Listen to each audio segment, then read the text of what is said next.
The House will come to order.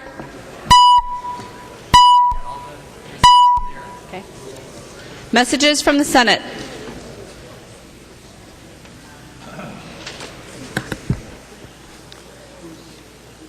Message from the Senate. This is the Winkler motion. Mr. Speaker, I hereby announce the passage by the Senate of the following House file herewith returned as amended by the Senate, in which amendment the concurrence of the House is respectfully requested. House File 2313, an act relating to public employment. Winkler moves that the House concur in the Senate amendments to House File 2313 and that the bill be repassed as amended by the Senate. I recognize the author, Representative Winkler, who will explain the Senate amendments.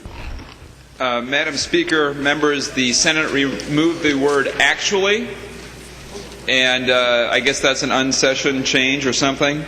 And so I think the bill still works. It still accomplishes the same purpose, which is to correct the Minnesota court's interpretation of confidential employee definition in PELRA, and to specifically reverse the court's direction from AFSCME v. Scott. So I would ask for your support, members. Any discussion of the Senate amendments?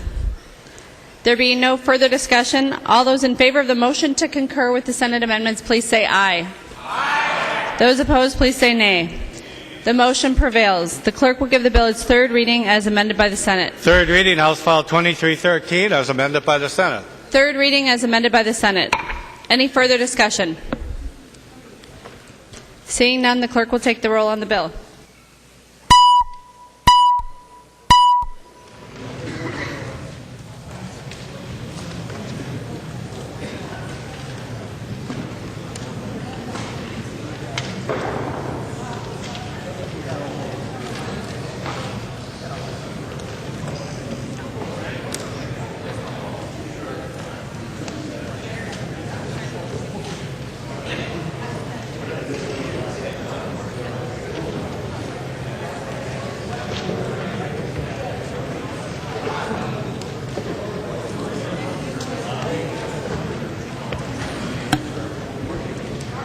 Members, please vote.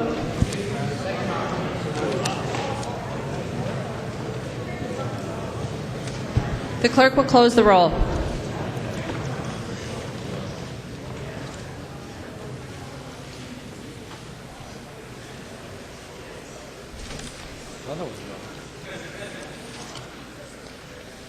There being 79 ayes and 46 nays, the bill is repassed as amended by the Senate and its title agreed to.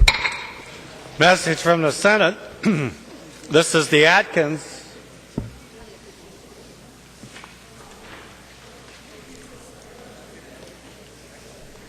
This is the Lillie motion.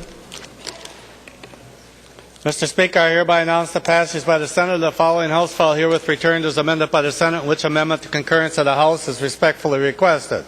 House File 2695, an act relating to commerce. Lillie moves that the House concur in the Senate amendments to House File 2695 and that the bill be repassed as amended by the Senate. I recognize the author, Representative Lillie, who will explain the Senate amendments. Thank you, Madam Speaker. And members, that is my motion. I appreciate your vote on concurrence with the Senate. They've made minimal changes on this education bill. We're not adding any coursework for Representative Davids as he does his continuing education and with insurance. Appreciate your vote. Any discussion to the Senate amendments? Seeing none, all those in favor of the motion to concur with the Senate amendments, please say aye. Aye. Those opposed, please say nay. The motion prevails. The clerk will give the bill its third reading as amended by the Senate. Third reading, House File 2695, as amended by the Senate.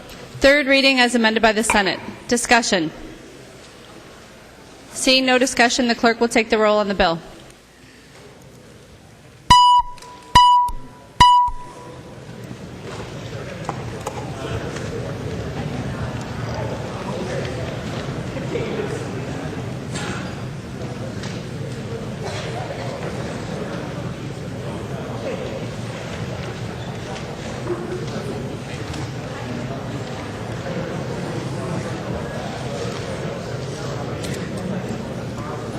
The clerk will close the roll.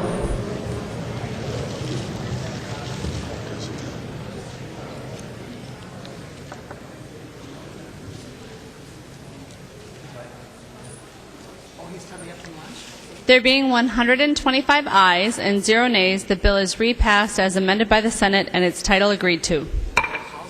Message from the Senate. This is the Falk motion. Mr. Speaker, I hereby announce the passage by the Senate of the following House file herewith transmitted as amended by the Senate, which amendment to concurrence of the House is respectfully requested.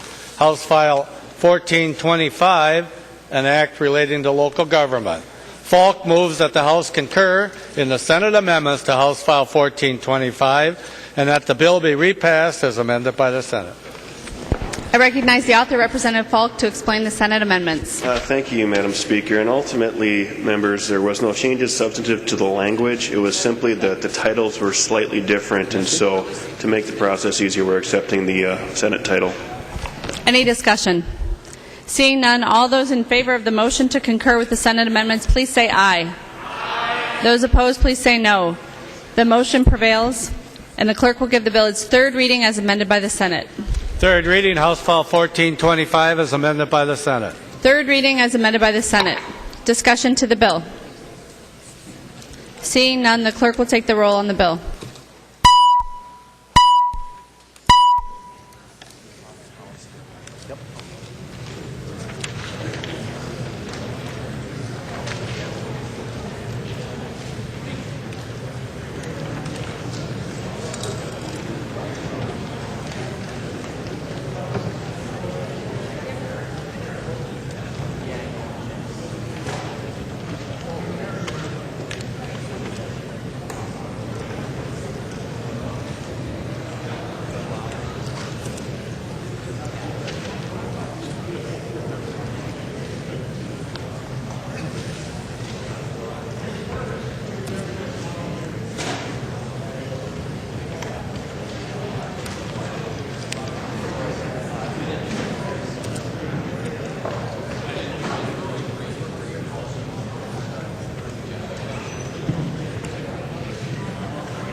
The clerk will close the roll.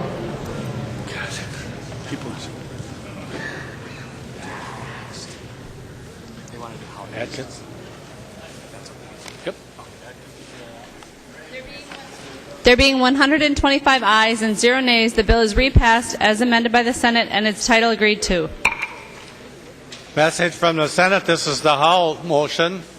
Mr. Speaker, I hereby announce the passage by the Senate of the following House file herewith returned as amended by the Senate, in which amendment to concurrence of the House is respectfully requested.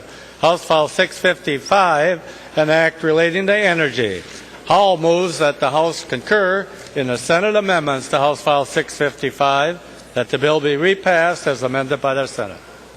I recognize the author of the bill, Representative Howe, to explain the Senate amendments. Thank you, Madam Speaker. And the Senate, all they did was, the bill's the same. They changed the enacting language so that made it more clear that it would only apply to plans filed on or after the enactment date. So I move to concur. Any discussion on the Senate amendments? Seeing none, all those in favor of the motion to concur, please say aye. Aye. All those opposed, please say no. No. The motion prevails. The clerk will give the bill its third reading as amended by the Senate. Third reading, House File 655 as amended by the Senate. Third reading as amended by the Senate. Discussion. Seeing none, the clerk will take the roll on the bill.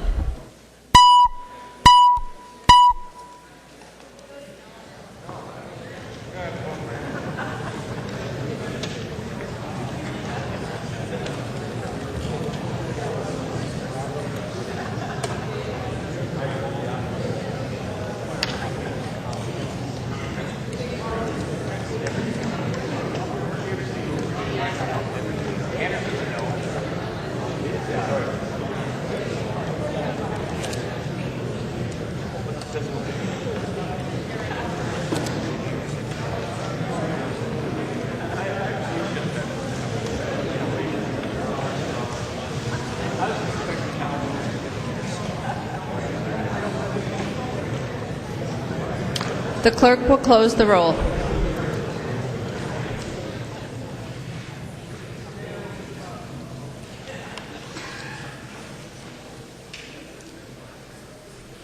There being 125 ayes and 0 nays, the bill is repassed as amended by the Senate and its title agreed to.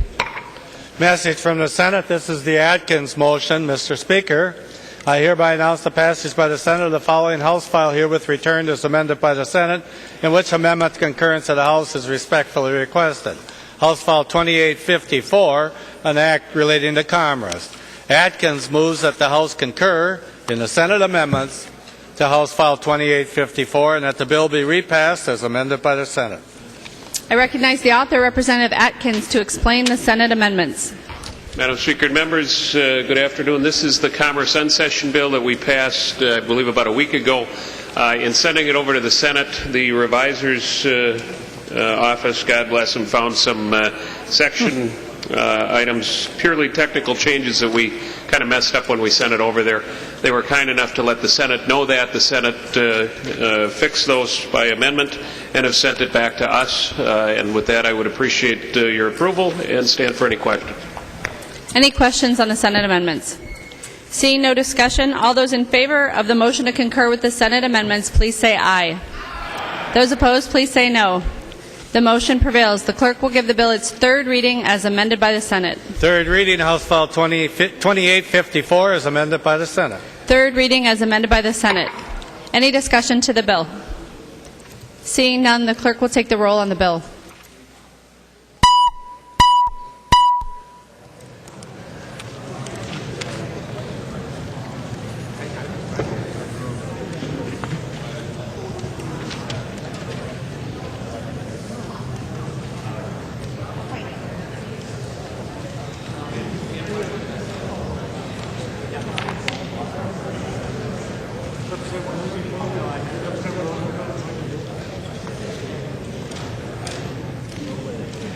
The clerk will close the roll.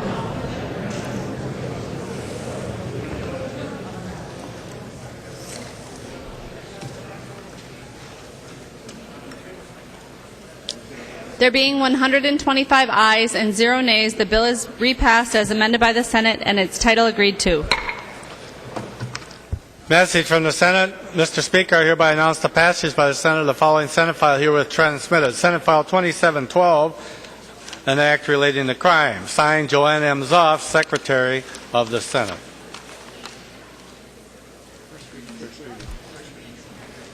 First reading of Senate bills. Introduction and first reading of Senate File 2712, an act relating to crime. Mullery moves that Senate File 2712 and House File 2602 now in the General Register be referred to the Chief Clerk for comparison. Hearing no objection, so ordered. Announcements by the Speaker.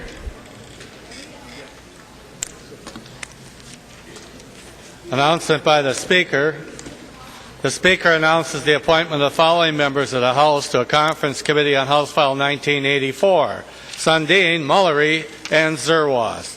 Announcement by the Speaker. The Speaker announces the appointment of the following members of the House to a conference committee on House File 2166. Lane, Hoverson, and Sanders. Announcement by the Speaker. The Speaker announces the appointment of the following members of the House to a conference committee on House File 1851. Kiefer, Paymar, and Rosenthal. Announcement by the Speaker. The Speaker announces the appointment of the following members of the House to a conference committee on House File 2925. Lesh, Metza, and Scott.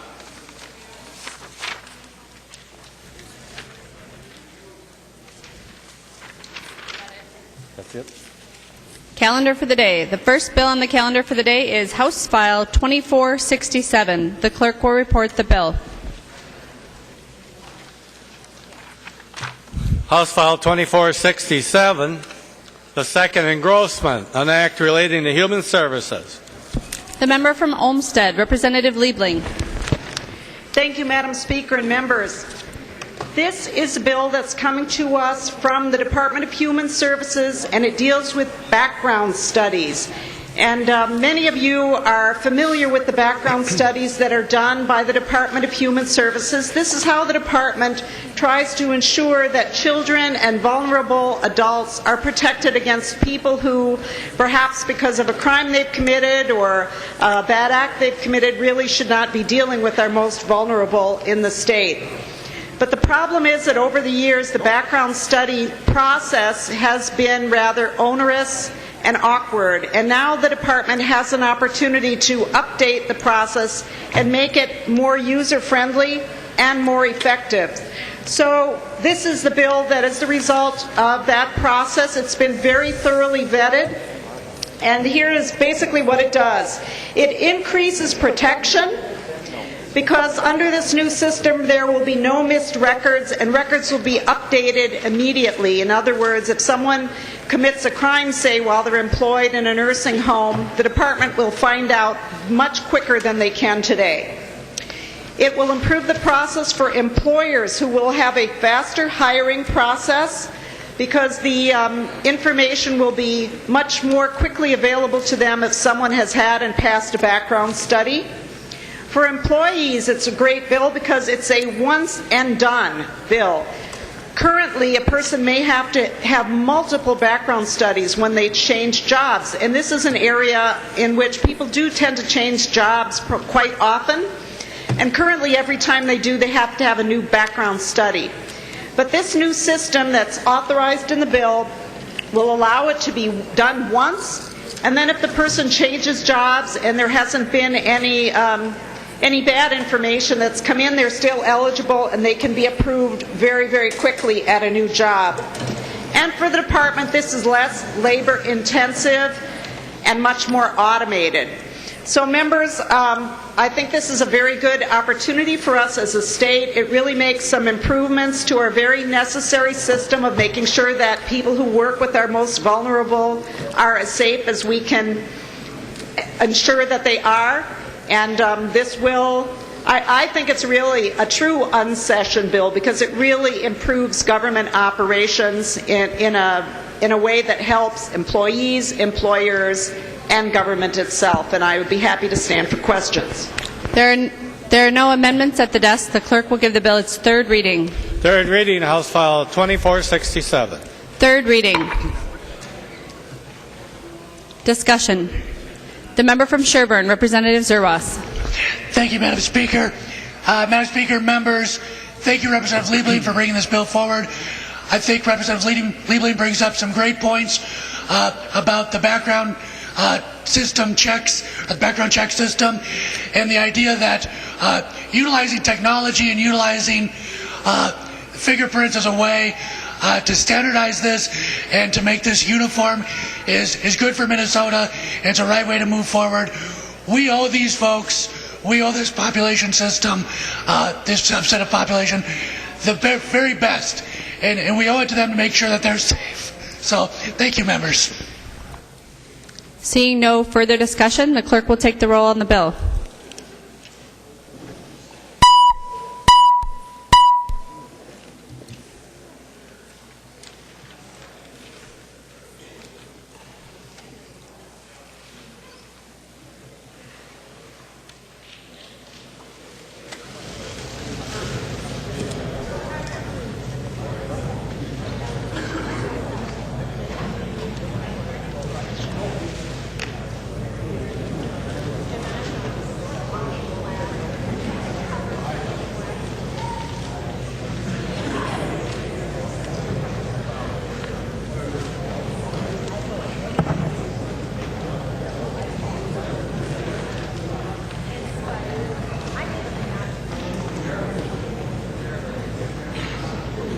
The clerk will close the roll.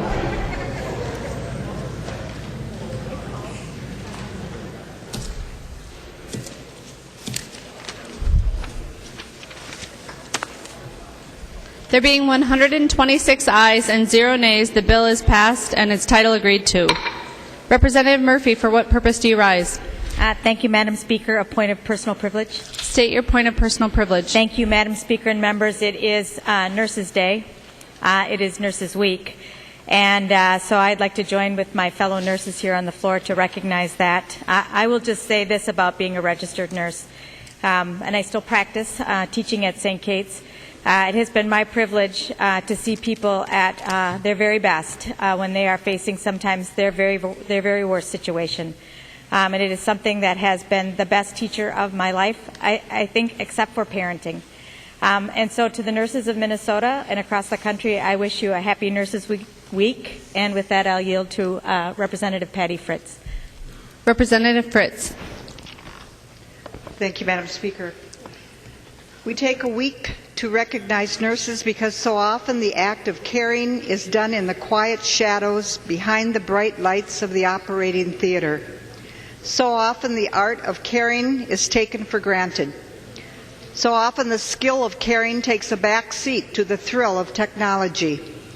This Nurses Week, let us pause and reflect on the good work nurses do. Let us celebrate the impact they've had on our lives and the lives of our loved ones. Let us bear witness to the influence nurses have on the health of every Minnesotan. Let us say thank you for caregivers that have touched countless lives. I now yield to my colleague, Representative Nurse Karen Clark. Representative Clark. Thank you, Madam Speaker. Well, nurses care for us when we take our very first breath and exhale our last. They care for us in myriad settings, including large medical centers, local hospitals, outpatient clinics, nursing homes, veterans' homes, community facilities, and even in our own homes. Now and in the future, nursing will continue to be an indispensable component in the safety and quality of care Minnesotans receive. Nurses are at the forefront of innovation for the delivery of care whenever it needs to be delivered. Yet, amidst the rapid and transformative changes occurring in healthcare, we can be always assured that nurses will carry the ethical torch of advocacy to ease our worries and to guide us towards healing. And now I would like to yield to my colleague, Representative Jerry Hertas. Representative Hertas. Thank you, members. In Minnesota, we really should take pride of the high-quality health care that we have here in Minnesota. So, too, let us honor this proud profession with its rigorous training and education. As the largest segment of the health care providers in the health care field, nurses are poised to be agents of change. These ideas and creativity will continue to improve the patient outcomes.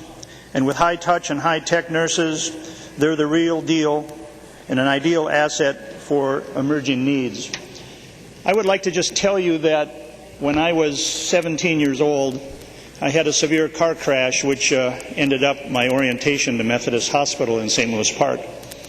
And I spent the entire summer there in the hospital watching, at that time, a new annex to Methodist Hospital being built from my room window.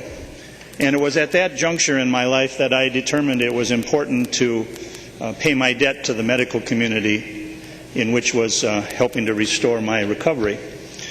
And during the course of years since then, I did go into nursing and wanted to become a nurse anesthetist. I was a working parent, putting myself through school, and in the end, my career and my vocation did change over time.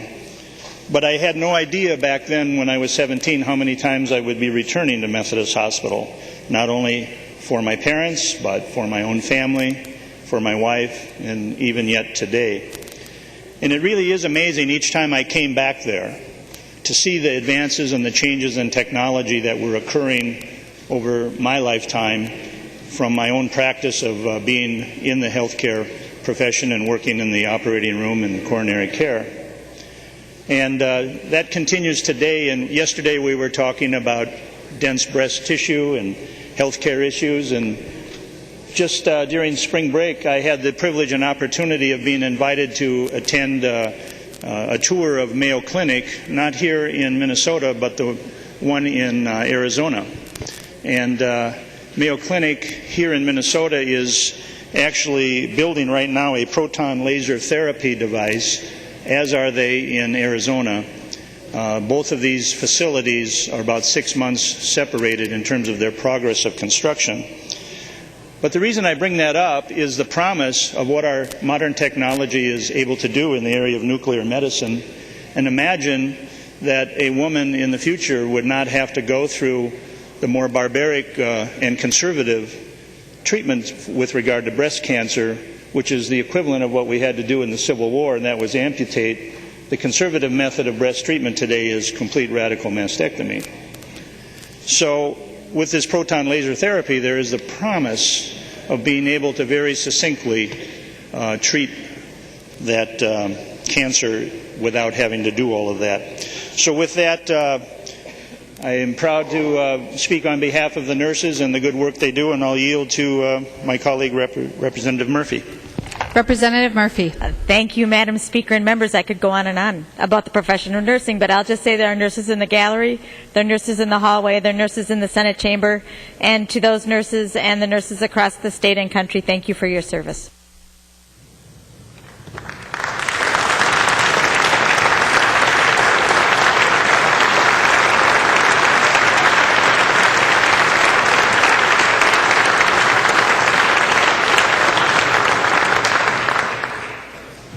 The next bill on the calendar for the day is House File 2950. The clerk will report the bill. House File 2950, the first engrossment and act relating to human services. Representative Liebling. Madam Speaker, and hello again, members. This is the DHS unsession bill, and like the other unsession bills, it is repealing or updating obsolete language, duplicative provisions, and cross-references and the like. And when this bill went through committee, I told the members, if there's something here that's being repealed that you're not comfortable with that repeal, we'll remove it from the bill and keep it in law. And that is still my attitude toward this bill. So, Madam Speaker, there is an amendment at the desk. If we could take that, please. There's an amendment at the desk. The clerk will report the amendment. Liebling moving to amend House File 2950 to first engrossment as follows. The amendment is coded A3. Representative Liebling.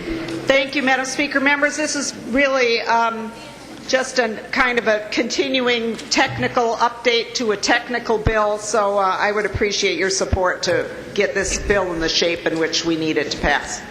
Any discussion to the amendment? Seeing none, all those in favor, please say aye.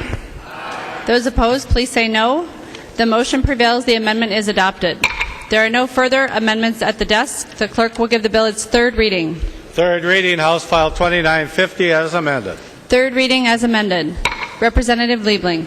Thank you, Madam Speaker. And so, members, if you have questions about any particular provision of the bill, I'd be glad to address them. I see Representative Albright is standing, and he did come over and address one question to me. And if you want to, I'll let him ask his question, but I think I did find the answer and be glad to give it to you, Representative Albright. The member from Scott, Representative Albright. Thank you, Madam Speaker. And would the author of the bill yield to a question? She will yield. Representative Albright. Representative, I first want to thank you for the opportunity to work on this on behalf of the state of Minnesota. It was a very good process, and as you mentioned, it was very collaborative, and I do appreciate the candor that we all shared on the committee. Having been said that, I do have a question with regard to a deleter, a repealer in the bill, and you and I have spoken about with regard to on page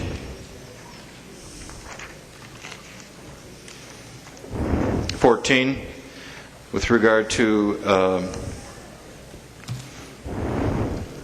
the deadbeat dad provision as it's been considered. We do continue to have some concerns on that provision, and as you and I have shared in comments, if we could hold that over for future comment and consideration, the caucus would appreciate it. Representative Liebling. Yeah, thank you, Madam Speaker and Representative Albright. And I think you're speaking of, this bill, of course, is very confusing because it's basically a repealer bill. But I believe the repealer you're talking about is section 518A.74, which relates to publication of names of delinquent child support obligors. If you could just nod and let me know if that's what you mean. Yeah, thank you very much. And after we spoke, I did look, and I was incorrect in what I told you before. And this one, they wanted to repeal simply because they say it isn't used. And if you are not comfortable with that, and frankly, I'm not that comfortable with that, I'd be happy to make sure that we don't repeal this provision because, as we've discussed, if there's something substantive that needs repeal, they can do that in a separate bill and have it go through the regular process. So we will take care of that. Representative Albright. Thank you, Madam Speaker, and thank you for that commentary, and we'll look forward to working with that in the future. Any further discussion? Representative Liebling. Thank you, Madam Speaker, and members, just I will appreciate your vote. Seeing no further discussion, the clerk will take the roll on the bill.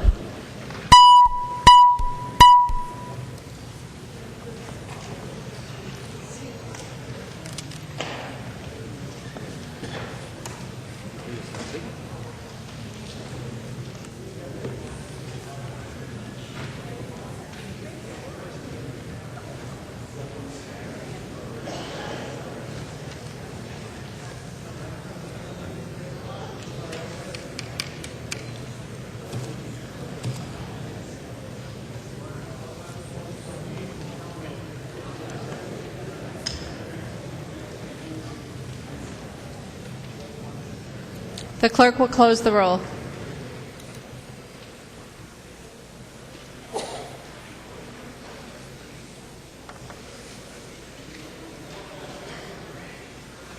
There being 126 ayes and 0 nays, the bill is passed as amended and its title agreed to.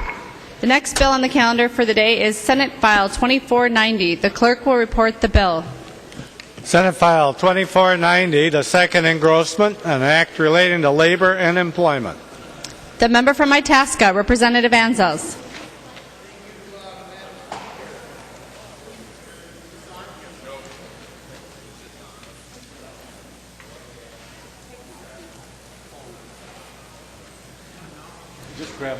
You can have Nelson or Sundin. Thank you, Madam Speaker and members. This language in this Senate file provides clarity and a pathway for workers and employers in local units of government. It's something that is long overdue, and it's something that is necessary in order to expedite the creation of joint powers entities. Joint powers entities are valuable tools to local units of government throughout the state, especially in rural Minnesota, where cost efficiencies and other streamlined delivery of services are necessary in order to continue to provide quality services in rural areas.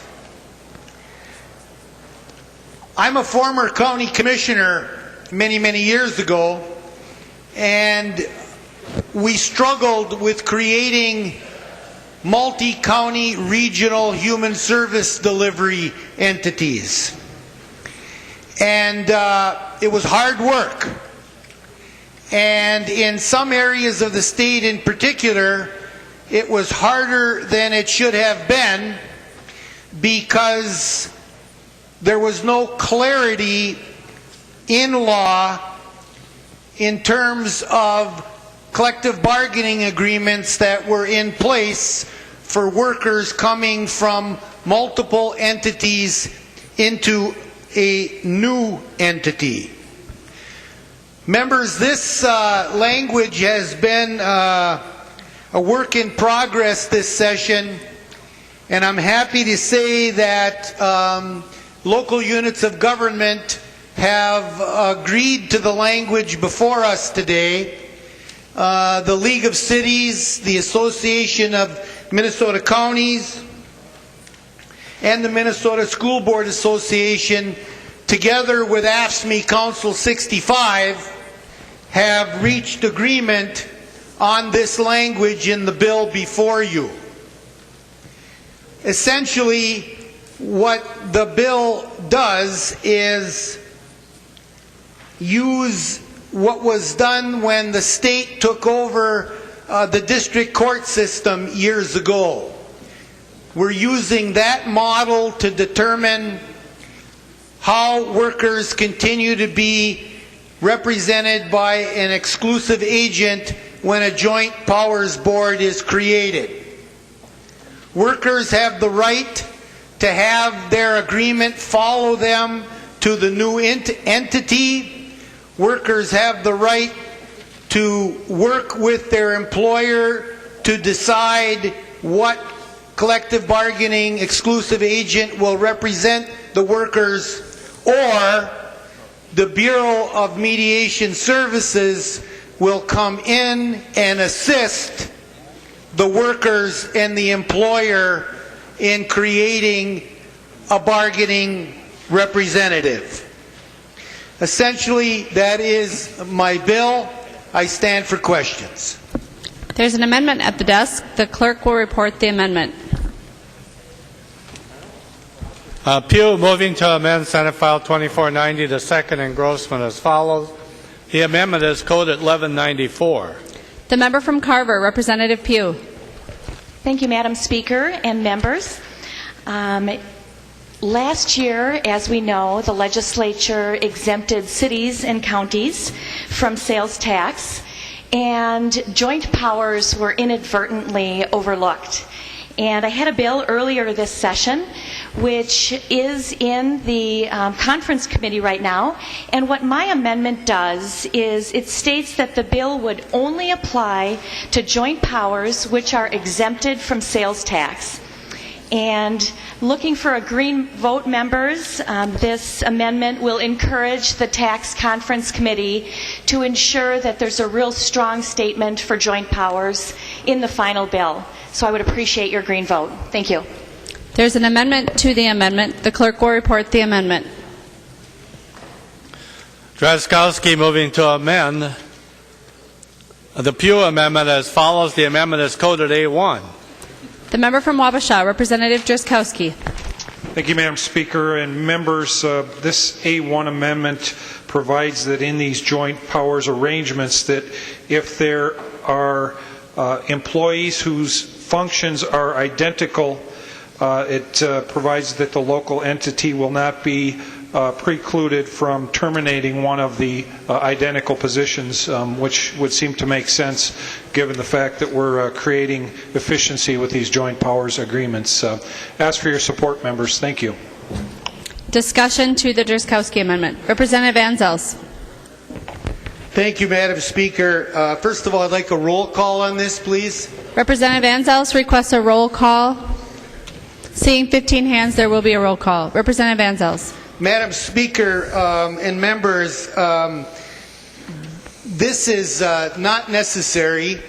This is covered in the agreement between the exclusive agent and the employer, and I can assure you that no public sector employer is going to have two workers performing the identical job. So I ask for a red vote. Further discussion. The member from St. Louis, Representative Simonson. Thank you, Madam Speaker and members, and I would just rise in support of Representative Anzelc and ask for a red vote on this. Representative Anzelc, your bill exactly corrects the problem that's contained in this amendment. What we have, members, is a scenario right now in current law where if two entities or more come together to form a joint powers arrangement, there is some level at times of confusion about the continuance of the collective bargaining agreement for one or more groups of workers. And Representative Anzelc's bill is going to correct that so that moving forward we don't have any more confusion, and we know that there is a provision for protection of the workers. Now, Representative Anzelc is exactly right. Sometimes the purpose behind, I should say, of creating a joint powers arrangement is efficiency. And at times there are certainly opportunities where employees may need to be let go. But I do think that the point is, and the point of Representative Anzelc's bill, is that that process is contained within the collective bargaining agreement, and that's the process that we want to respect, and this amendment takes away from that, so I'd encourage a red vote. Representative Drazkowski. Thank you, Madam Speaker. Well, Representative Anzelc, if it's not necessary, or it appears to you that it's not necessary, there shouldn't be anything really a problem with taking the amendment then, so I'm kind of confused. But members, what we have here is a bill that provides for joint powers situations to move forward. This just simply provides that the local unit of government will not be precluded or prevented from doing what makes common sense to them as they move forward. And I would just encourage your support. Thank you, Madam Speaker. Any further discussion? Seeing none, the clerk will take the roll on the amendment to the amendment.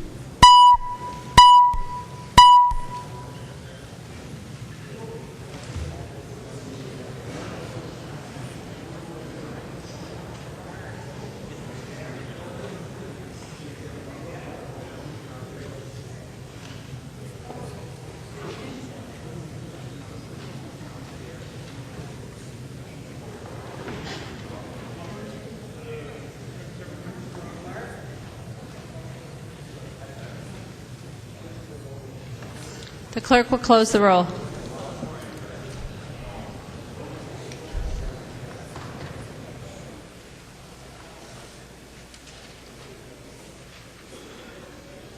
There being 57 ayes and 69 nays, the motion does not prevail. The amendment is not adopted. There's another amendment to the amendment at the desk. The clerk will report the amendment. Pepin moving to amend Senate file, moving to amend the Pugh amendment as follows. The amendment is coded A2. The member from Hennepin, Representative Pepin. Thank you, Madam Speaker and members. My amendment would require Dolly to survey local governments to find out if this bill would inhibit them from entering into a joint powers agreement. Local governments testified that the bill might create a disincentive to form a joint powers agreement, and I believe that we should be encouraging local governments to form these agreements in order to create efficiencies and save taxpayers money, and that's what they should be doing. Madam Speaker, I would like a roll call. Representative Pepin requests a roll call. Seeing 15 hands, there will be a roll call. Representative Anzelc. Thank you, Madam Speaker. Members, as I said in my opening remarks, all of the local units of government involved in this are supporting the language before you. And specifically to Representative Pepin's amendment, my difficulty with it, quite frankly, is the report that you speak of is due on February 15th of 2015, and the law itself, if it is enacted and signed into law, is effective on January 15th, 2015. And I just don't think that 30 days gives all of the stakeholders involved in this enough time in which to make informed decisions. So I respectfully ask for a red vote on this, and I ask for a roll call. There's a roll call already on the vote. Thank you, Representative Anzelc. Representative Anderson. Thanks, Madam Speaker. Well, I'm not so sure that there is total peace in the valley on this piece of legislation. I appreciate that some of the language has been tweaked a bit, and there's less concern. Back home, 5 of our counties are looking at forming a joint powers public health board, and there is concern that it may be more difficult if you bring in people from 3 or 4 or 5 different unions, and if they keep that same union in this joint powers board, it could be looked at as making it more difficult to try to establish a joint powers board. So the language has been softened somewhat. I appreciate that, but there is still a certain level of concern with this bill back home, in that it may in fact discourage, in some people's opinions, the formation of joint powers boards, and we want to encourage that here in St. Paul and try to help our counties work together. This example of my 5, one is a fairly large county and a couple counties are smaller, and the concern again is that different unions may cause this to be a more difficult problem trying to get joint powers boards in rural Minnesota. Thanks, Madam Speaker. Representative Anzelc. Thank you, Madam Speaker. Members, one of 3 things will happen with regard to Representative Anderson's situation with his local units of government struggling and working with creating a joint powers board. The first thing that could happen is that the collective bargaining agreements that are in place by each of the groups of the workers continues in place until, secondly, the workers and the joint powers entity collectively make the decision to form a new collective bargaining entity encompassing all of the other units. Or 3, the Bureau of Mediation Services, working with the employer, the joint powers entity, and the workers, would work with all of the parties and make the decision as to who the exclusive agent would be. It shouldn't be difficult. In fact, it's a much clearer pathway to solving these problems than we have currently in law. So, once again, I urge a red vote on the amendment. Seeing no further discussion on the amendment to the amendment, the clerk will take the roll.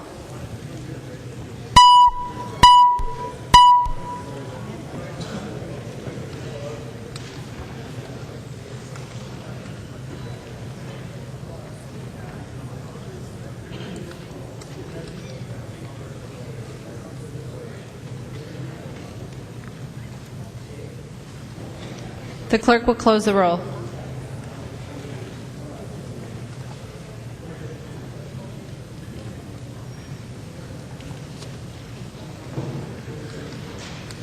There being 55 ayes and 71 nays, the motion does not prevail. The amendment to the amendment is not adopted.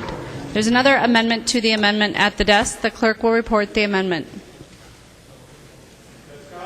Drazkowski moving to amend Senate File 2490 as the Pugh Amendment to 2490 as follows. The amendment is coded A3. Representative Drazkowski. Thank you, Madam Speaker. Members, we're aware of many of the data breaches that both federal and maybe even more notably state and local units of government have been discovered to have been engaged in over the last several years. And there's a great deal of concern among the Minnesota public about the security of the data that they share with government, with the understanding that government is going to properly protect that data on their behalf. What this amendment provides, members, is that if an entity, if an employee of an entity is found to have improperly accessed data, that these new powers that the unions, the public sector unions have in these joint powers agreements brought forward by this bill do not inhibit the ability of the unit of government to terminate an employee who have violated the civil rights of the citizens of the state of Minnesota or the local jurisdiction over which these joint powers groups do their work. So encourage your support. Madam Speaker, I'd ask for a roll call on the amendment to the amendment. Representative Drazkowski requests a roll call. Seeing 15 hands, there will be a roll call. Discussion. Representative Anzelc. Thank you, Madam Speaker. Members, this is a real easy one. Both PELRA, the Public Employee Labor Relations Act, and the existing collective bargaining agreement, existing law, deal with this issue. This is unnecessary. Please vote no. Any further discussion? Representative Drazkowski. Thank you, Madam Speaker. Representative Anzelc, I still maintain my position as a yes on this amendment, but you know, the existing labor contract can be changed over time. So I think for us to rely on a current contract that may change is rather short-sighted. But I would be curious if the representative would yield, Madam Speaker. He will yield. Representative Drazkowski. Thank you, Madam Speaker. Representative Anzelc, where in PELRA does it provide that these joint powers groups under this new bill of yours would maintain their authority to terminate an employee who violated the civil rights of the people of Minnesota by accessing their data improperly? Representative Anzelc. Thank you, Madam Speaker. Representative Drazkowski, this is in the PELRA statute. It's been there for years and years. It's part of the inherent managerial rights, and it's in the collective bargaining agreement. And collective bargaining agreements are contracts, and contracts require both the employer and the employee to work out changes, modifications, or new language in agreements when agreements sunset.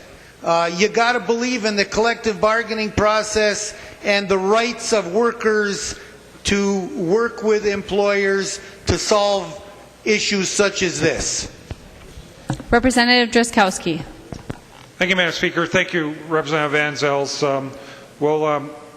You know, we heard, and I remember having discussion about another union power bill that came forward a couple of days ago, and there was also reference by a member that, well, that's in PELRA, it's already covered. Well, Representative Anzelc, it was not. I looked at the particular section in PELRA, and it was not covered in that instance. And so I would like to know where that is. I don't think I've been presented with a section of statute that provides these types of protections for the people of Minnesota. Again, members, encourage your support. Thank you, Madam Speaker. Representative Simonson. Thank you, Madam Speaker and members. And to Representative Drazkowski's point, I don't have the statute up in front of me, so I can't cite the exact number, but we have to correct a couple of things here. The Representative Anzelc's bill does not provide new powers to the unions. Representative Anzelc's bill corrects a fuzzy area about what happens to an existing collective bargaining agreement upon the creation of a joint powers arrangement. You are correct. Contracts can be changed, but contracts are changed through the negotiation process between the employee group and between the employer. Discipline under PELRA, which includes up to termination, is a term and condition of employment subject to negotiations. If we have a situation where we have a contract representing workers that is moving into a joint powers agreement, and within that contract there is language that addresses discipline, including termination, that is a fairly negotiated term and condition of employment. And I don't think that what we would want to do by passing the A3 would be stripping employees of their due process. If there's a violation of the contract, if there's discipline that's necessary, there's progressive discipline typically within that contract, and that contract should be followed. So I would encourage a no vote, but to answer the question, discipline, including termination, is a term and condition of employment listed under PELRA. The member from Olmsted, Representative Quam. Thank you, Madam Speaker. And members, at what point do we start thinking about the citizens of Minnesota? You don't have to go very far back to see examples of where employees, because they had a negotiated contract, who used drugs on school campus at other states couldn't be terminated. Employees that violated laws and statutes couldn't be terminated. Frankly, at what point do we say, if you violate the trust of our citizens, you break that trust, you're not protected under a statute, you are terminated. And frankly, Minnesota, and the examples from the other states, I hope they never happen here in this state, but I want Minnesota to set the guidelines, the frontier, in saying citizens and their rights are more important than the negotiated procedures. That if you, right here in this amendment, may be terminated if found to have improperly accessed data under Chapter 13.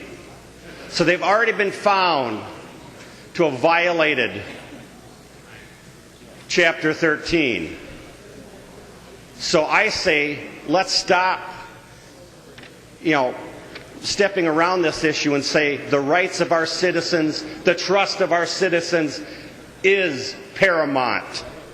And this amendment would make it paramount and not subject to dithering on it if you're found improperly to have violated Chapter 13. You should be terminated promptly. The member from Hennepin, Representative Nelson. Thank you, Madam Speaker. And members, and Representative Drazkowski, the rights and obligations of employers under PELRA, it's Chapter 179A.07, and in that it says, a public employer is now required to meet, confer, and negotiate on matters of inherent managerial policy. Now, in that policy and in the contracts, there's usually disciplinary action that they have to go through to fire somebody, and this has been a bone of contention that everybody always raises. You can't get rid of union employees. You can't get rid of public employees. Well, I stand here to tell you that's an outright lie. When managers in public employment, if they want to get rid of somebody, if they do their job, document, and write it down and warn the people and go through the disciplinary procedures, which are in all their contracts. If they follow the procedures, they can get rid of anybody they want to get rid of. And I've actually, when I was a union representative, I actually helped public employers that I worked with to do what they needed to do and do it the right way, so that when they got rid of somebody, that person can turn around and sue and come back and get their job back. And if we just go out and fire people willy-nilly when I want to get rid of them for a violation of something without due process, that's what happens. They end up in court, they end up suing the employer, they end up getting their job back, and now you're starting back at square one. There's nothing in the law that's necessary. This amendment is not necessary because those rights are already covered in 179A.07. So vote red on the amendment. Seeing no further discussion on the amendment to the amendment, the clerk will take the roll.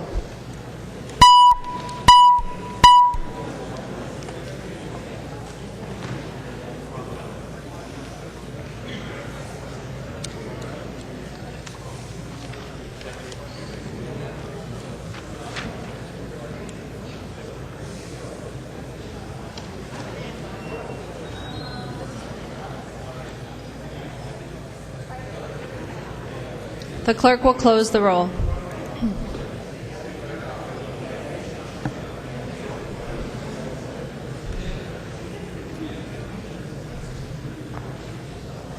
There being 54 ayes and 72 nays, the amendment to the amendment is not adopted. On the Pugh amendment, Representative Pugh. Thank you, Madam Speaker. And if I could start by asking for a roll call. Representative Pugh requests a roll call. Seeing 15 hands, there will be a roll call. Representative Pugh. Thank you, Madam Speaker and members. Well, joint powers, as we've heard today on the floor and as we know, create efficiencies and cost savings for taxpayers. Let's do all we can to ensure and encourage the creation of joint power agreements. My amendment is simple. It simply states that this bill would only apply to joint powers which are exempt from sales tax.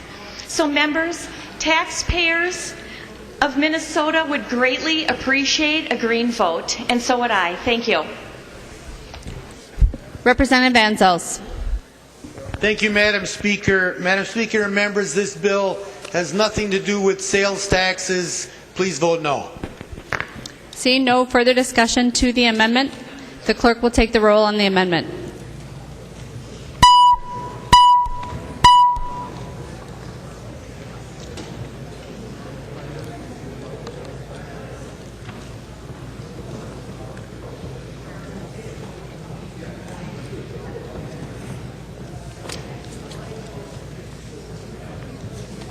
The clerk will close the roll.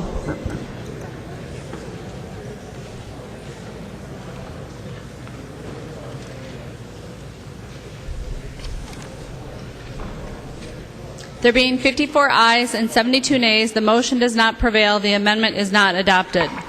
There are no further amendments at the desk. The clerk will give the bill its third reading. Third reading, Senate File 2490. Third reading. Discussion. See no. Representative Anzelc. Thank you, Madam Speaker. This, again, is necessary and needed to bring clarity to Minnesota's labor law. Far better to have this spelled out in law specifically than to have workers and employers end up in court spending taxpayers' money and workers' money fighting things out like this in court and making the lawyers rich. So please vote for the bill. The clerk will take the roll on the bill.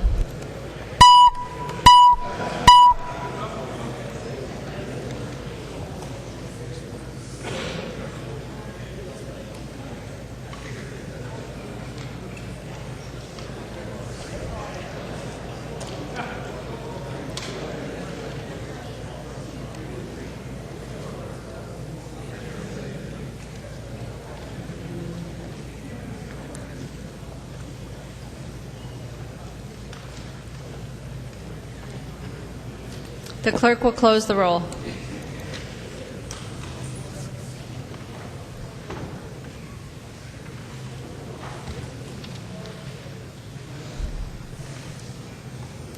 There being 77 ayes and 49 nays, the bill is passed and its title agreed to. The next bill on the calendar for the day is House File 2881. The clerk will report the bill. House File 2881, the second engrossment, an act relating to transportation. The member from Dakota, Representative Masin. Thank you, Madam Chair. Members, House File 2881 addresses safety issues for railroad employees, the public at large, and it also clarifies some of our existing law. It has upgrade requirements for the drivers and the vehicles that are used to transport railroad employees. The motor carriers will be brought into compliance with existing law. Drivers will be brought to higher standards required for driving railroad crews in all kinds of weather and road conditions. This will also address the concerns of training and standards for safe drivers and safe vehicles. It has the endorsement of the railroads, and on your desk there should be a letter of support from the United Transportation Union. And just to give you a little background, railroads use outside vendors for most train crew transportation services. And virtually every major railroad in the United States does use contract carriers. They use the carriers to transport the railroad employees from train to train or to the various stations and terminals. Sometimes out-of-state drivers may be brought into the state from states that have minimal licensing requirements when the contract carrier has to cover changes. And during our testimony we heard of one occasion, for instance, where a driver fell asleep at the wheel, where sometimes the wipers on the vehicle were not working, and many times the vehicles have extended or high mileage and are poorly maintained. So this bill attempts to address those issues. It includes vision requirements for night blindness. There are pre-trip and post-trip inspections of the vehicles. It also talks about hours of service and on-duty times. It also restricts the use of cellular phones when the driver is when the vehicle is in motion or they are in traffic. The state of Minnesota has the responsibility to regulate carriers operating in this state. I ask for your support because everybody deserves to come home safely. Thank you, and I can take questions. There are no amendments at the desk. The clerk will give the bill its third reading. Third reading, House File 2881. Third reading. Discussion. Seeing no discussion, the clerk will take the roll on the bill.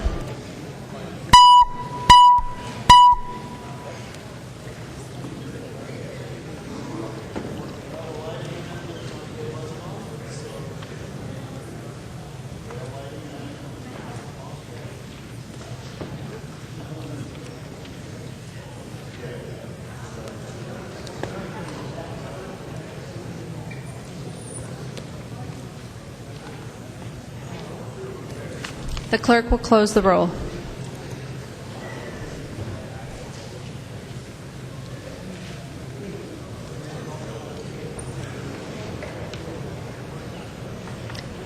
There being 79 ayes and 47 nays, the bill is passed and its title agreed to. The next bill on the calendar for the day is House File 2255. The clerk will report the bill.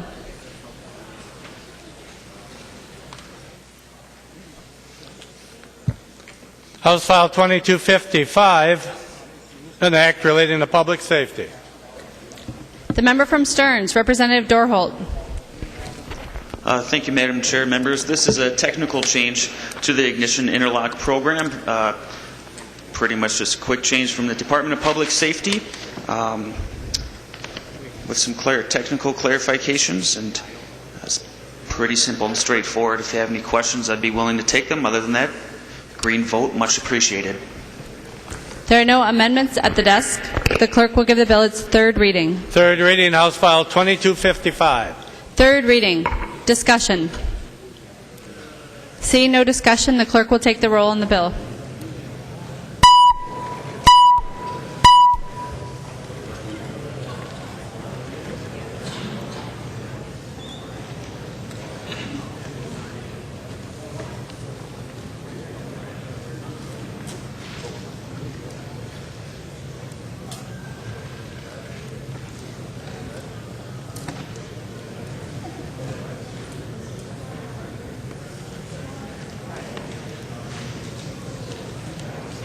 The clerk will close the roll.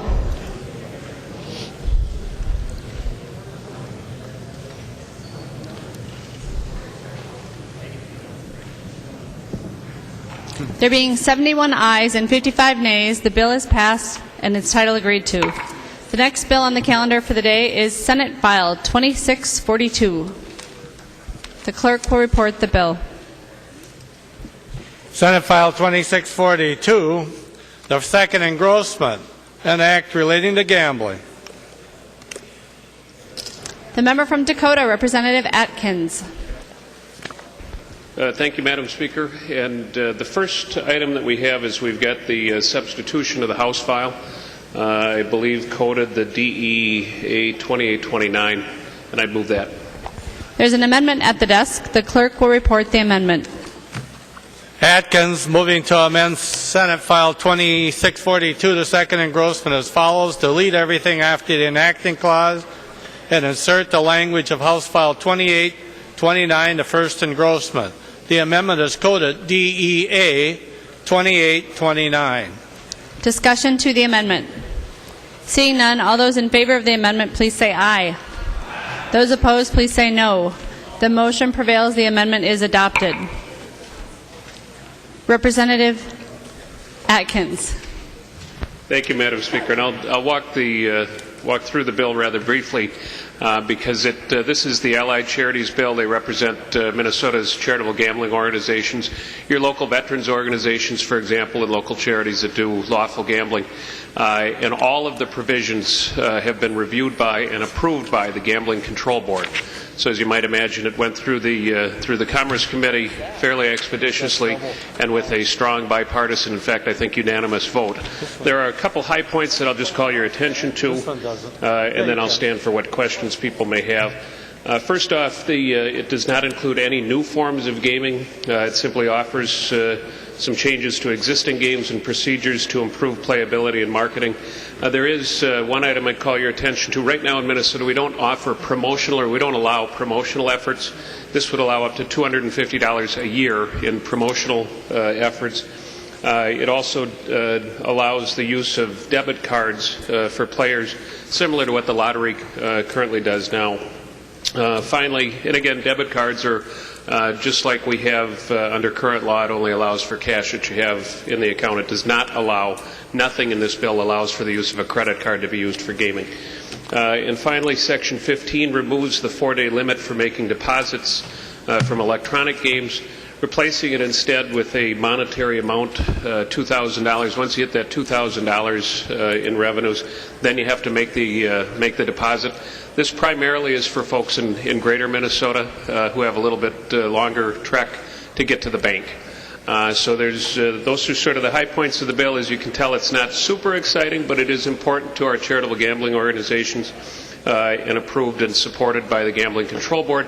There are a couple of amendments, Madam Speaker, that I believe Representative Hoppe is going to offer, and I believe that all of these are non-controversial as well. Thank you, Madam Speaker. There is an amendment at the desk. The clerk will report the amendment. Masin moving to amend Senate File 2642 as amended as follows. The amendment is coded 1195.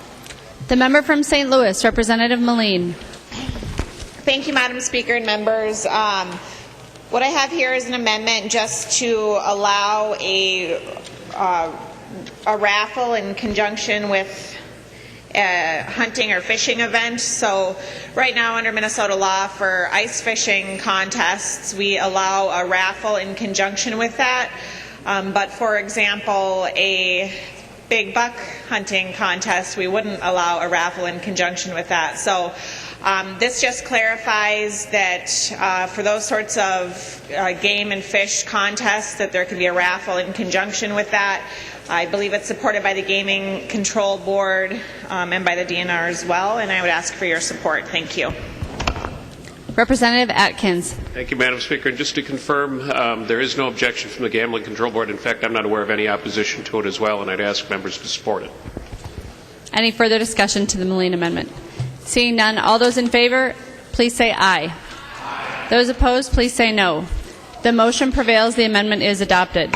There's an amendment at the desk. The clerk will report the amendment.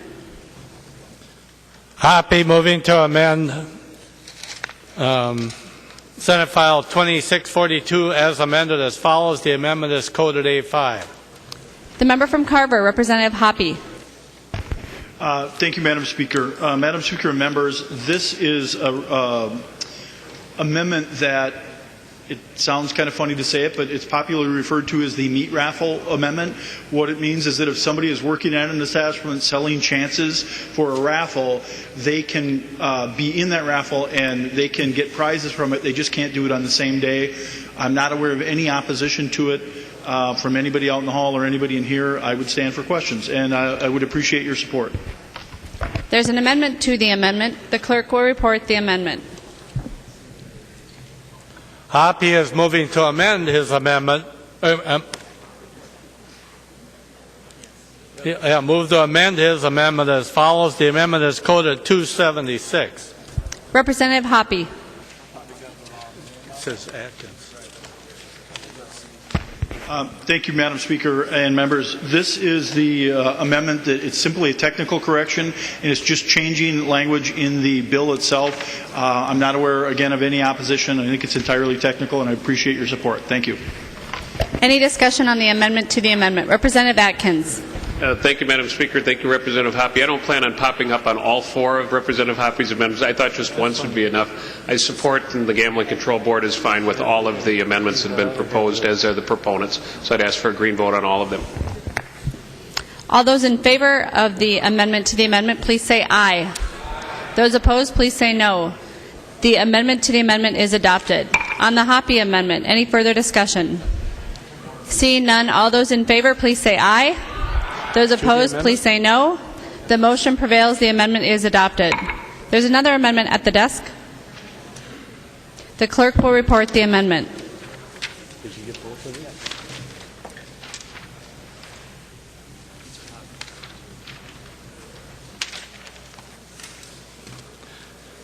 Hoppe moving to amend Senate File 2642 is amended as follows. The amendment is coded A7.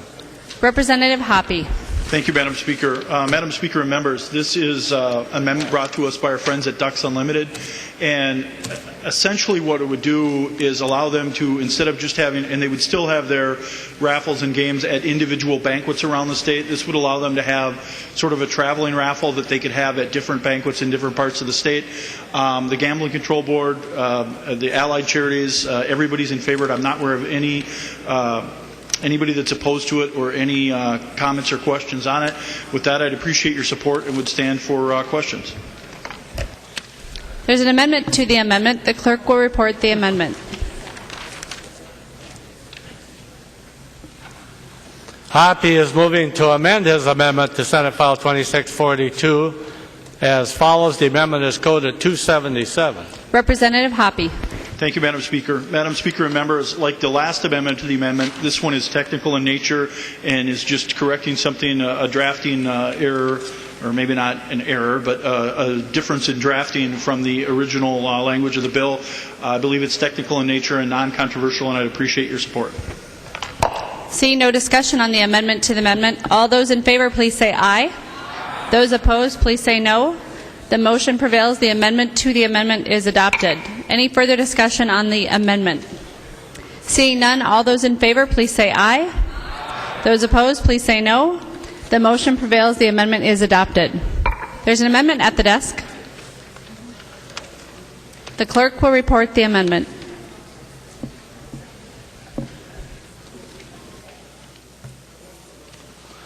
David's moving to amend Senate File 2642 as amended as follows. The amendment is coded 1191. The member from Fillmore, Representative Davids. Thank you, Madam Speaker and members. I do believe I have an amendment to that amendment. There's an amendment to the amendment. The clerk will report the amendment. Davids is moving to amend his amendment to Senate File 2642 as follows. The amendment is coded 272. Representative Davids.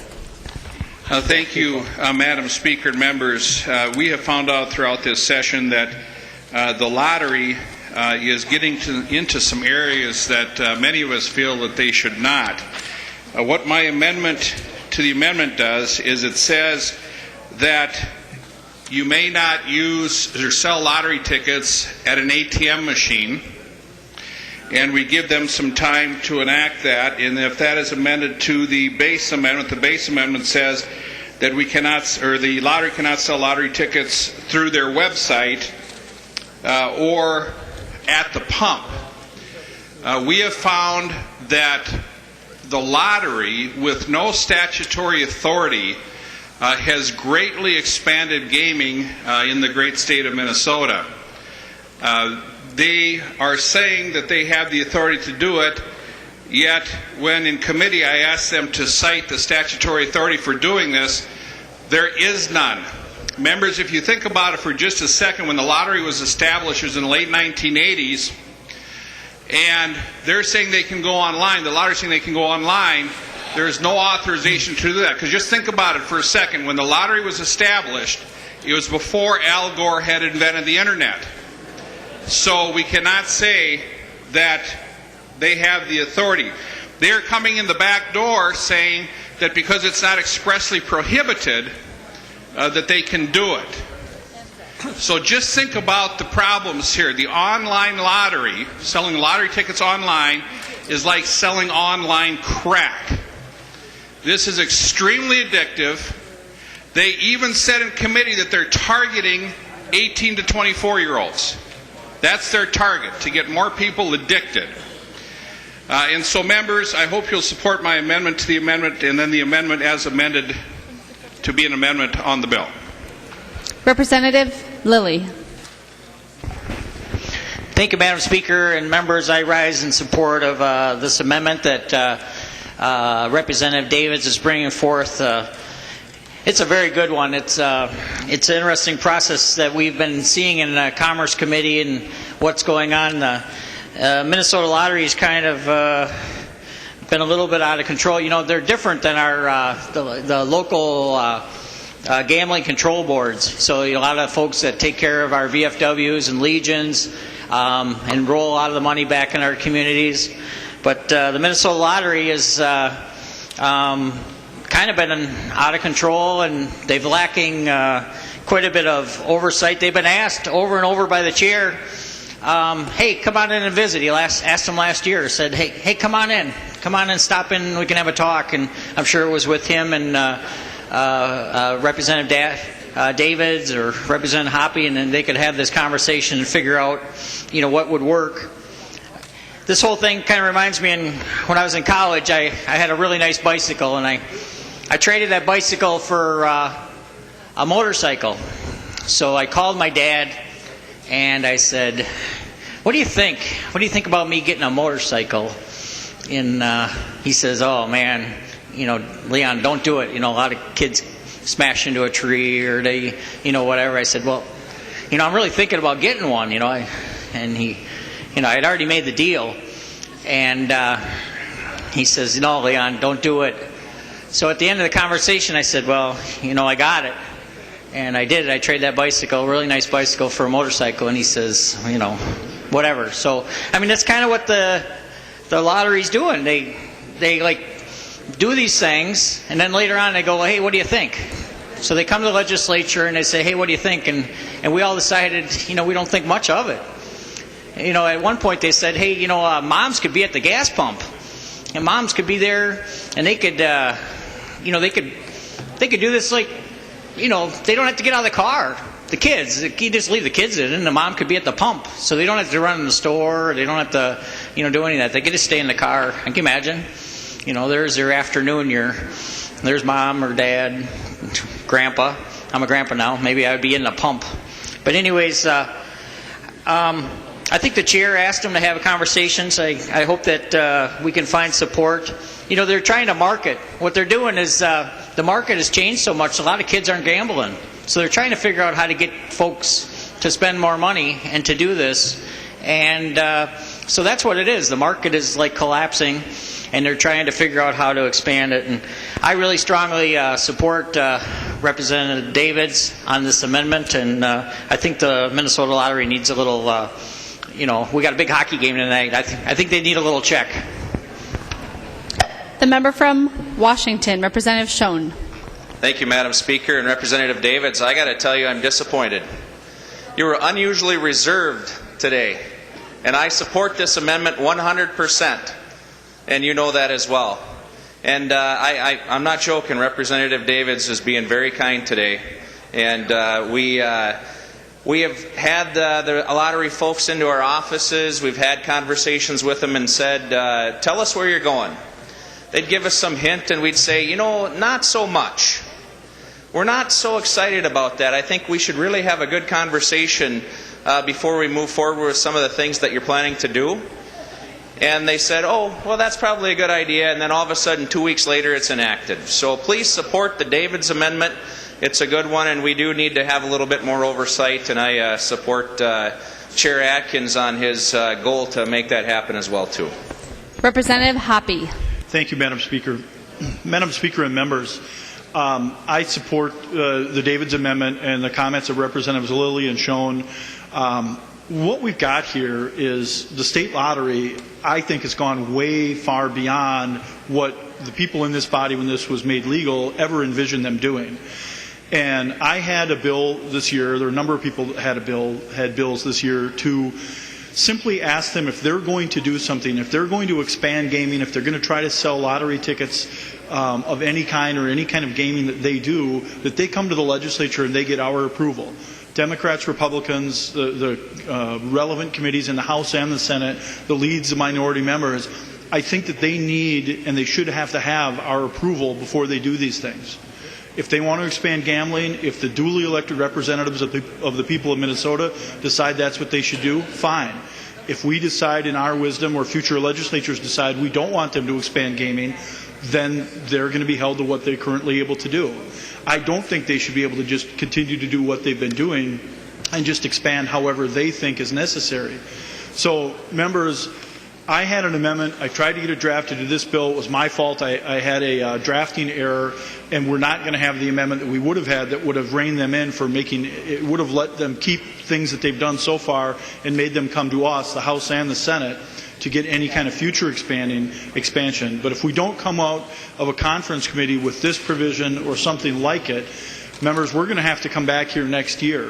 Whether, in the House we're going to have to do this, in the Senate we're going to have to do this. I think it's incumbent upon all of us to protect our constituents, not to get rid of the lottery, not to get rid of gaming, but to make sure that they're doing things with our approval. I just think that's the way it needs to be, and we shouldn't be surprised when we go to a local grocery store and we see a vending machine that's selling lottery tickets, or when we find out they're selling them online or at the pump or whatever it may be. So I know that this isn't top of the radar screen for a lot of people here, but this is an issue that we all need to pay attention to, and it's going to be coming up again later this year and in future years as soon as next January. Members, I appreciate your attention and your support of this amendment. Thank you. The member from Ramsey, Representative Paymar. Thank you, Madam Speaker. I'm going to rise in opposition to the Davids amendment. I'm not on the committee that oversees this, but I don't understand all of this outrage against the lottery board. They're just being good business people. I mean, for all of you who, like me, don't want to expand gambling in the state of Minnesota, we sure do a good job of expanding it. Casinos, horse racing, card clubs at Canterbury, all you people who voted for the Viking Stadium, for e-pull tabs, now getting up in outrage over the expansion of gambling. The lottery board's just doing their job. They're making money for Minnesota. Be consistent about it. If you don't like it, then, rein them in. But let's rein them all in then. So I don't understand the sanctimonious attitude that I'm hearing on the House floor here. The bill, this will probably pass, but I think there's a bit of hypocrisy here, and I'm going to vote no. The member from Fillmore, Representative Davids.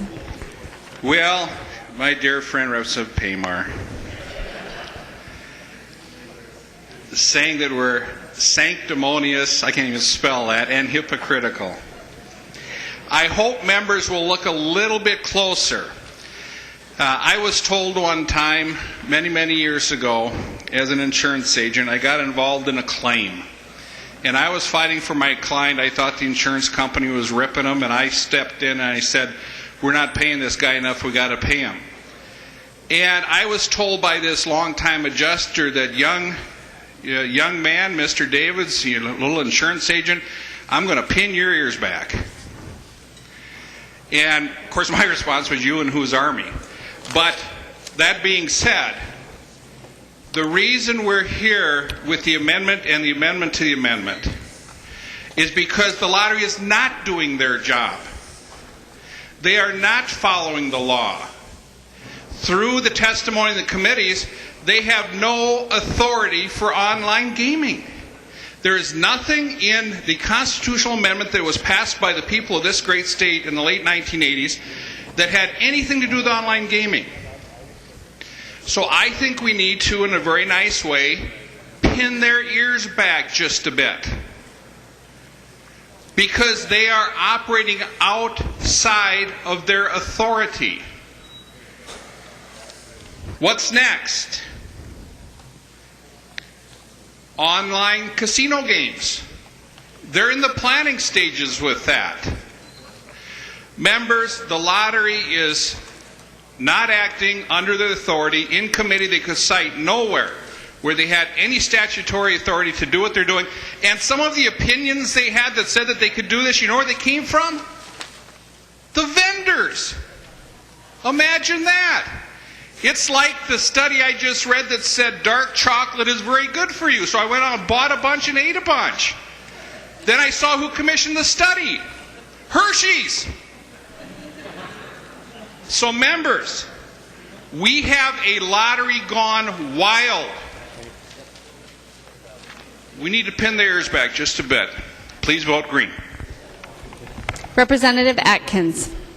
Thank you, Madam Speaker. Will the author of the amendment yield, please? He will yield. Representative Atkins. And thank you, Representative Davids. I hate to do this, but can we get back to the amendment for just a second? We've talked a lot about the lottery, and I appreciate that. But the amendment to the amendment extends this to automated teller machines. Can you just explain the underlying reason why you want to extend and frankly, I think I've got an argument in favor of it as well, but I figured you, being the chief author of the amendment, would have the best explanation of all. Representative Davids. Well, thank you, Madam Speaker and members, and thank you for the question, Chair Atkins. Just imagine, if you will, that you just got off work and you have to get to your Amway meeting as soon as you possibly can, and you go to the ATM machine and you're 8 deep, and somebody at the ATM machine is playing a scratch-off game. There may be other things being scratched off in a short period of time. What could possibly go wrong with that? Imagine yourself, if you look at the base amendment, at the gas pump. Now we have to have lottery machines at the gas pump. Again, it's 5 o'clock, your car's on empty, you have to get to the PTA meeting, and you're 8 deep, and somebody's playing a scratch-off game. It drives me, well, it makes me very angry when I go into a Motor Mart, and I'm in a hurry, because I'm usually in a hurry, I'm a very busy guy. And you're 4 or 5 people deep, and somebody, they don't just buy the tickets there, they scratch them off there. So, members, I can see some problems developing if these games continue. And if we don't stop them now, my question is, Mr. Chairman, what's next? Representative Atkins. And thank you, Madam Speaker. And thank you, Representative Davids. I support your amendment. I actually think it's a good idea for the reason you pointed out. Also for the reason that to have an ATM machine spewing out cash that you then put in the slot next to it, to pick up scratch-offs or lottery tickets just doesn't seem like the wisest way to go about it. I did want to make a point, though, and I think Representative Paymar did as well. We've asked our lottery to be entrepreneurial by nature. We want them to be out hustling. We want them to be creative. We want to engage in marketing. We want them to generate revenues. But on balance, Representative Lillie, Representative Schoen, Representative Davids have also, and Representative Hoppe have made the point that we just want to make sure that there's that communication that's taking place with this body. And I said publicly, I said privately to the folks at the lottery, it's very important that you communicate with members of the legislature, because that approach of, do what you're going to do and then ask for forgiveness later sometimes comes back to haunt you. And I think what Representative Davids noted about pinning their ears back a little bit, I'm sensing that that's happening on the floor a little bit here today. The secondary amendment, I think, makes sense, and I'd ask members to support that amendment. Any further discussion on the amendment to the amendment? Seeing none, all those in favor, please say aye. Aye. Those opposed, please say no. The motion prevails. The amendment to the amendment is adopted. On the underlying amendment, Representative Atkins. And thank you, Madam Speaker, and thank you, Representative Davids. And having just said I support your secondary amendment, our rules just don't allow for this particular amendment. The primary amendment violates our budget resolution as it currently stands. So, Madam Speaker, I rise under Rule 4.03, point of order, and am prepared to offer advice. Representative Atkins raises a point of order under Rule 4.03. Representative Atkins, please state your advice. Thank you, Madam Speaker. And Representative Davids, I visited with you about this yesterday, so it's not coming as a surprise. We looked at this a number of different ways, and quite frankly, there is no way that this amendment, as offered, does not violate our budget resolution. So under Rule 4.03, we've got in fact, I waited until this morning in Ways and Means. You'll recall we updated our budget resolution this morning, and we still have a zero target for the commerce piece of the budget. So with that zero target and the fact that the fiscal note for this shows a $1.5 million, this is an FY14, $1.5 million decrease or cost to the general fund, there's just no way that we can square that up. So as a result, it violates Rule 4.03, and I would ask, Madam Speaker, that you find the point of order well taken. Representative Davids, for what purpose do you rise? Advice, Madam Speaker. Please state your advice. I have not yet begun to fight. I thought with the kind words that Chair Atkins had to say, I thought I had them, but why don't you throw me a bone here? Representative Atkins raises a point of order under Rule 4.03, and having listened to the advice of Representative Atkins, the real speaker, and Representative Davids, I find the point of order is well taken. There is another amendment at the desk. The clerk will report the amendment. Atkins is moving to amend Senate File 2642 as amended by the Masin amendment as follows. The amendment is coded 286. Representative Atkins. Thank you, Madam Speaker. I believe that this is being passed out to members. The Atkins amendment is simply necessary because the order in which the amendments were taken ended up with some stricken language. The Masin amendment went on first. Representative Hoppe and I were talking about this before the bill got underway, and this clarifies that, and I will read this to you just as it's being passed. It says on page 1, lines 8 and 9 of the Masin amendment, delete the underscored text and reinstate the stricken text. It literally was just a matter of taking the amendments up in the wrong order. All of the amendments that you supported would still be effective, including Representative Masin's amendment. My apologies for that, but we wanted to make sure that we caught it and corrected it before the bill was taken up for third reading. With that, I'd appreciate members' support. Members, this is a technical amendment. It did not meet the 24-hour rule, but since it is purely technical, we can take it. Any discussion to the Atkins amendment? Seeing none, all those in favor, please say aye. Those opposed, please say no. The motion prevails. The amendment is adopted. There are no further amendments at the desk. The clerk will give the bill its third reading. Third reading, Senate File 2642 as amended. Third reading as amended. Discussion. The member from Hennepin, Representative Lincheski. Anything? Well, thank you, Madam Speaker. And Representative Atkins, just a word as we go off to pass this bill, and I support your bill. What members may not know is this discussion we just had, Representative David's amendment, that was ruled out of order because we couldn't pay for it. It was actually my bill. And my bill said we ought to stop online lottery gaming. And while that is not in this bill, and I support the Speaker's ruling and I support the comments by Representative Atkins because the money is not here for this, we should do that, members. That's my bill, as Representative Davids walked through. And Representative Atkins, I would ask, and again I will be voting for your bill, that you try to keep in mind, as you go off to conference, the members bipartisanly in this body who not only don't want to see gaming expanded, but don't support what we have. I think Representative Paymar made, a comment out of frustration. Some folks in the legislature like to pick and choose between everybody who's gambling, and then there are those of us who don't think any of these things should be going on. And no matter which group you're in, I'm in one that opposes gaming. It's regressive, it's harmful, it hurts people's lives, and it's a bad deal for taxpayers because we all pick up the costs. But even if you're not in that group, we all want to stop the online gaming. so I just want to encourage Representative Atkins and whoever he's going to work with from the House and the Senate to see if you can't put an end to that yet by the end of this year. And members, no matter how you feel about gaming, you really ought to take a good look at what this does to our state from an economic perspective and a social perspective. And so while I know it's not in your bill, I really hope we can't find a way yet this year to end online gaming from the lottery. Thank you, Madam Speaker, and thank you, Representative Atkins. The member from Pope, Representative Anderson. Thanks, Madam Chair. Would the author yield for one quick question?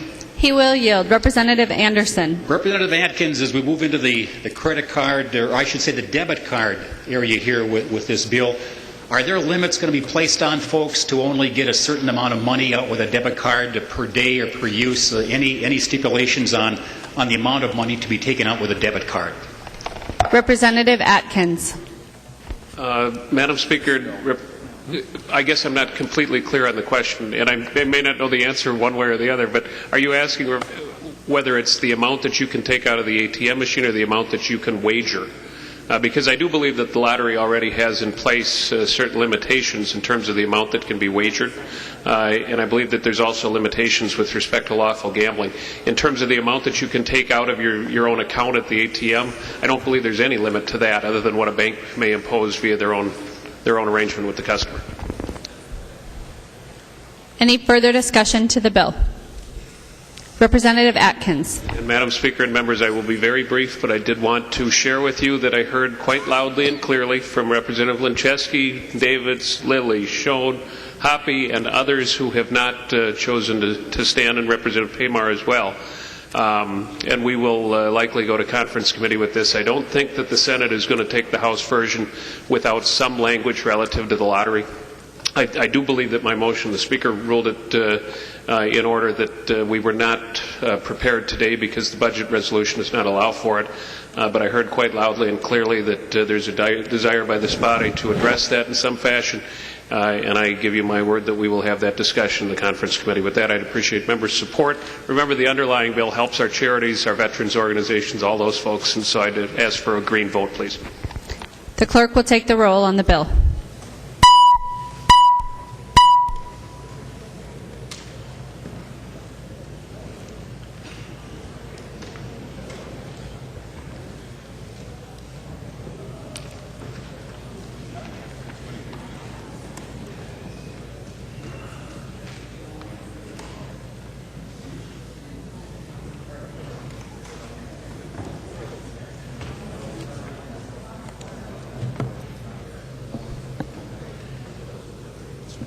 The clerk will close the roll.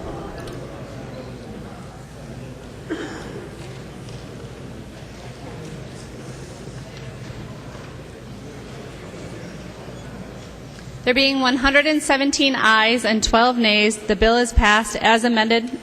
Representative Pugh changes from yes to no. There being 116 ayes and 13 nays, the bill is passed as amended and its title agreed to. The next bill on the calendar for the day is Senate File 2609. The clerk will report the bill. Senate File 2609, an act relating to local government. Representative Anzelc. Thank you, Madam Speaker. Members, this is a very simple bill brought to me by my city council in Grand Rapids. They are asking for authority to extend the terms of the Grand Rapids Public Utilities Commission from 3-year terms to 4-year terms. That's the bill. I ask for your support. There are no amendments at the desk. The clerk will give the bill its third reading. Third reading, Senate File 2609. Third reading. Discussion. Seeing no discussion, the clerk will take the roll on the bill.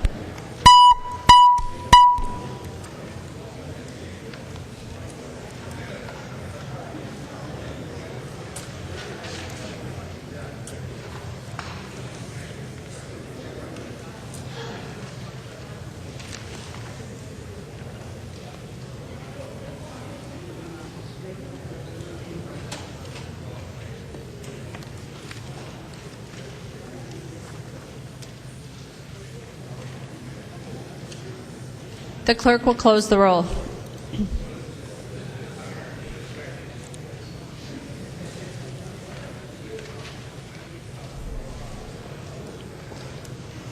There being 129 ayes and 0 nays, the bill is passed and its title agreed to. The next bill on the calendar for the day is House File 1915. The clerk will report the bill. House File 1915, the first engrossment, an act relating to peace officers. The member from Wabasha, Representative Drazkowski. Thank you, Mr. Speaker and members. This bill was brought to me by a constituent. This idea was what it does is it makes it easier for veterans to become police officers if they have military experience in their military service. It changes the number of years that they need to have for service from 5 years to 4 years, or the combined service and completion of a degree from 5 years to 4 years, and then also the same for the experience of a service combined with experience in another state from 5 years to 4 years. Members, what this does is it makes it easier and it's better in line with the 4-year normal enlistment period for military enlistees, so that they don't have to then enlist again in order to qualify for a reciprocity exam in order to become a police officer. This bill is supported, received unanimous support by the Post Board on January 23rd. Our Post Board director has been involved with the National Governors Association, and one of the outcomes of a conference that he was involved with provided that Minnesota should move to amend this statute to do exactly what we're doing here. And there are no known opponents to this bill, and it's a good bill for veterans and a good bill for our police officers, or our police organizations that are working to hire these good people as they come back from military duty. Encourage your support. Thank you, Madam Speaker. There are no amendments at the desk. The clerk will give the bill its third reading. Third reading, House File 1915. Third reading. Discussion. The member from Isanti, Representative Johnson. Madam Speaker, Representative Drazkowski, I want to thank you for bringing this bill forward. In Minnesota, we have probably the best trained law enforcement officers in the country. In fact, our officers are trained so well in the schools that we have that they are recruited from all over the country.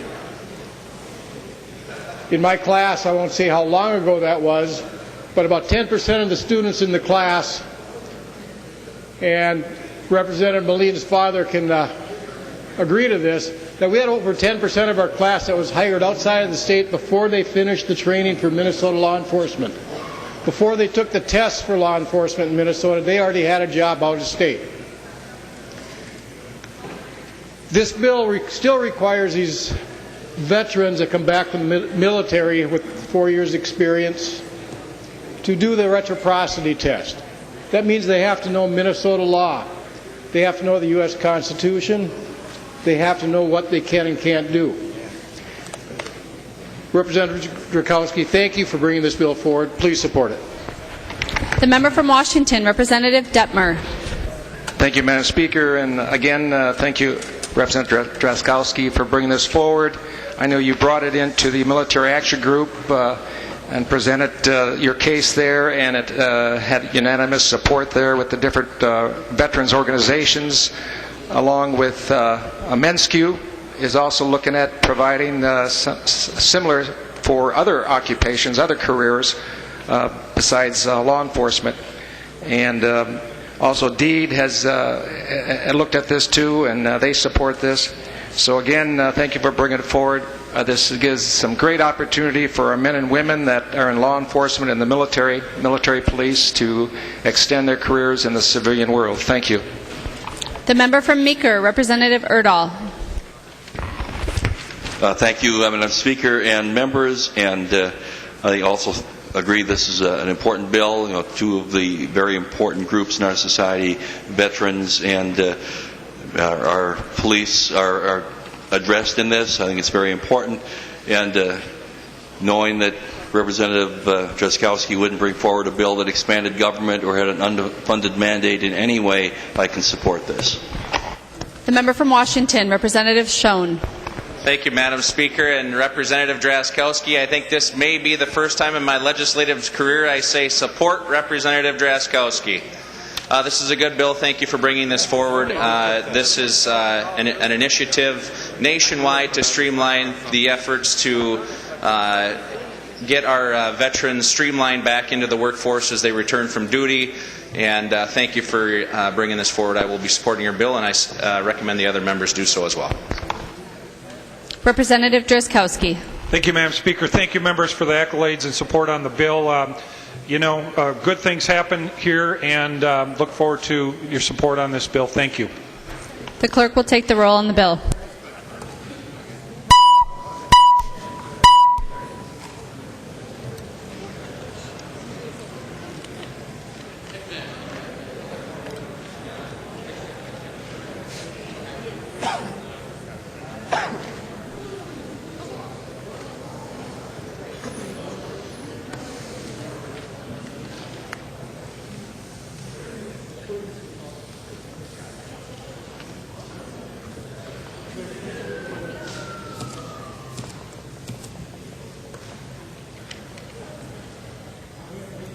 The clerk will... Members, please vote. Doubt votes aye. The clerk will close the roll.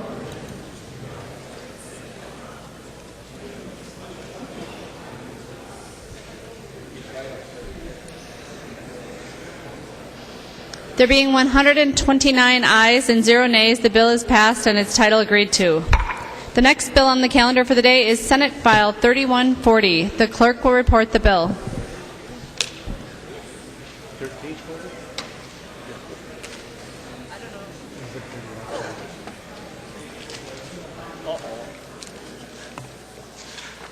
Senate File 3140, the third engrossment, an act relating to human services. I'm sorry, I think I misspoke. It's Senate File 1340. The member from Anoka, Representative Abeler. Thank you, Madam Speaker. I think it's pretty cool the clerk repeats whatever you say, Madam Speaker. That's the power you have up there. This is, it's really good to see this bill come to the floor, Madam Speaker and members. This was an urgency last year since we were in such a hurry to get it done that it was cloned last year to go to multiple committees to meet deadlines. And a year and a half later, here it stands on the floor. So this is the last year's version of the DHS licensing bill, which is a kind of a rite of spring. And people are just always eager and just a Twitter with their excitement to have this bill come forward. You've already had the excitement of the Representative Liebling DHS licensing bill. And that two in one day, Madam Speaker, are just like an amazing way to spend a spring afternoon. There's a lot of good stuff in the bill. I won't give you all of it unless you have questions. I'd be happy to read the bill to you. It's that good of a bill, Madam Speaker. It'd be a good bedtime story. It would put you right to sleep. But there's a couple things I want to point out. One thing that this bill does, when you make a report to DHS about an issue, in the past they couldn't tell you, yes, we're investigating. Now they can say, yes, we're investigating. So it's funny what you have to give them liberty to do by passing a law. So when you vote yes, you'll be letting people at home who brought a complaint forward to know that indeed there's an investigation underway. There's other really good quality work about going after some serial offenders, people that maybe work in one place and then they offend and they set up a new company, but it's really the same guy, and so they're barred from doing work. And probably one of the coolest things about the bill, Madam Speaker, and there's just so many I can hardly separate them out, this allows the Inspector General and the Department to use unmarked vehicles. Now that's kind of neat, except you realize they're not the James Bond. Members, if you could take your conversations off the House floor into the retiring room. Representative Abeler. Madam Chair, Speaker, I'm shocked they're not fascinated by this. But the unmarked vehicles do not have the usual James Bond equipment. They don't have missiles. They don't have like the invisible nature where they can do all the stealth work. But at least they get to be unmarked. So, Madam Speaker, it's an awesome bill. And I can tell by the excitement of the audience that they'd like to hear more. But I think just to kind of keep them on the edge of their seats, we'll go to the amendments now. Thank you. There's an amendment at the desk. The clerk will report the amendment.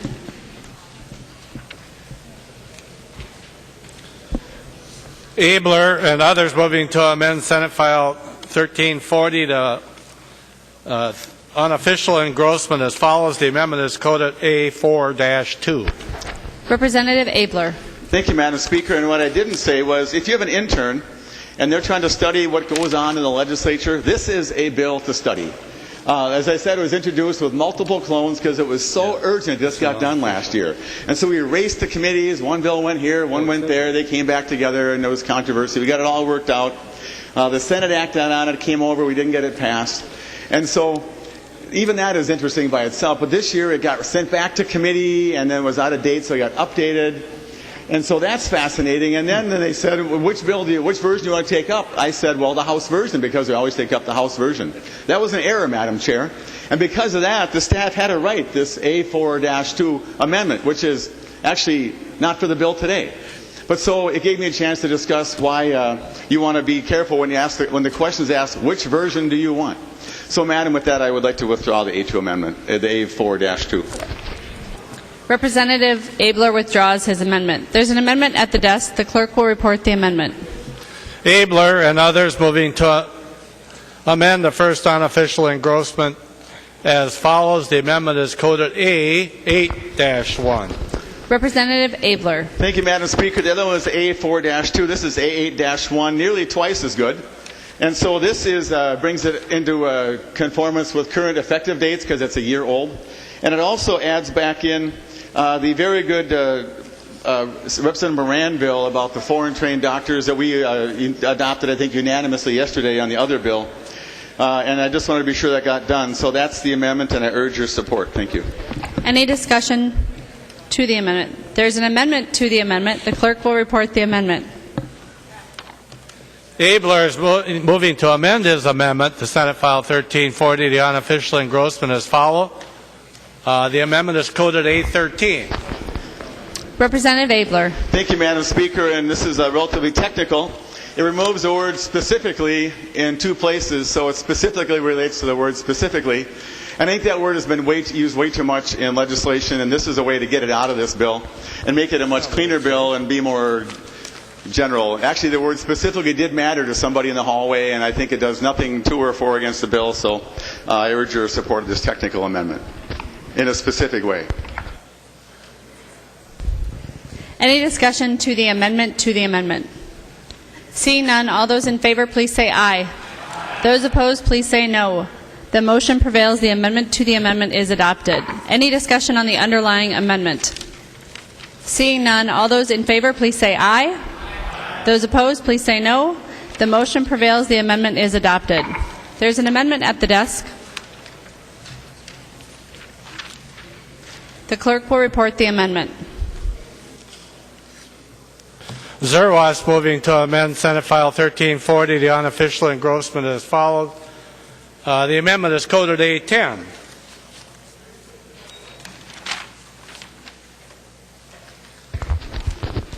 Madam Speaker? Representative Abeler. I can speak to that if it would be useful. Representative Abeler. And if you want me to move it, I will. But anyway, so this has to do, there was a part of the bill that was unclear about what the intent was. The intent of this section of the bill was that it would allow a person who is otherwise prohibited from being in the presence of a licensee in a daycare, for instance, to actually live there or at least come home for Christmas if they're not there at the time of operation. That seemed unclear to Representative Zerwas and some others. This language clarifies that. The department has worked with Representative Zerwas, and it's ready to go, and I urge its support if we can do that, Madam Speaker. Any discussion? Seeing that Representative Zerwas hasn't had the opportunity to return to the floor, the amendment is moved by Representative Abeler. Any further discussion to the amendment? Seeing none, all those in favor, please say aye. Aye. Those opposed, please say no. The motion prevails. The amendment is adopted. There's an amendment at the desk. The clerk will report the amendment.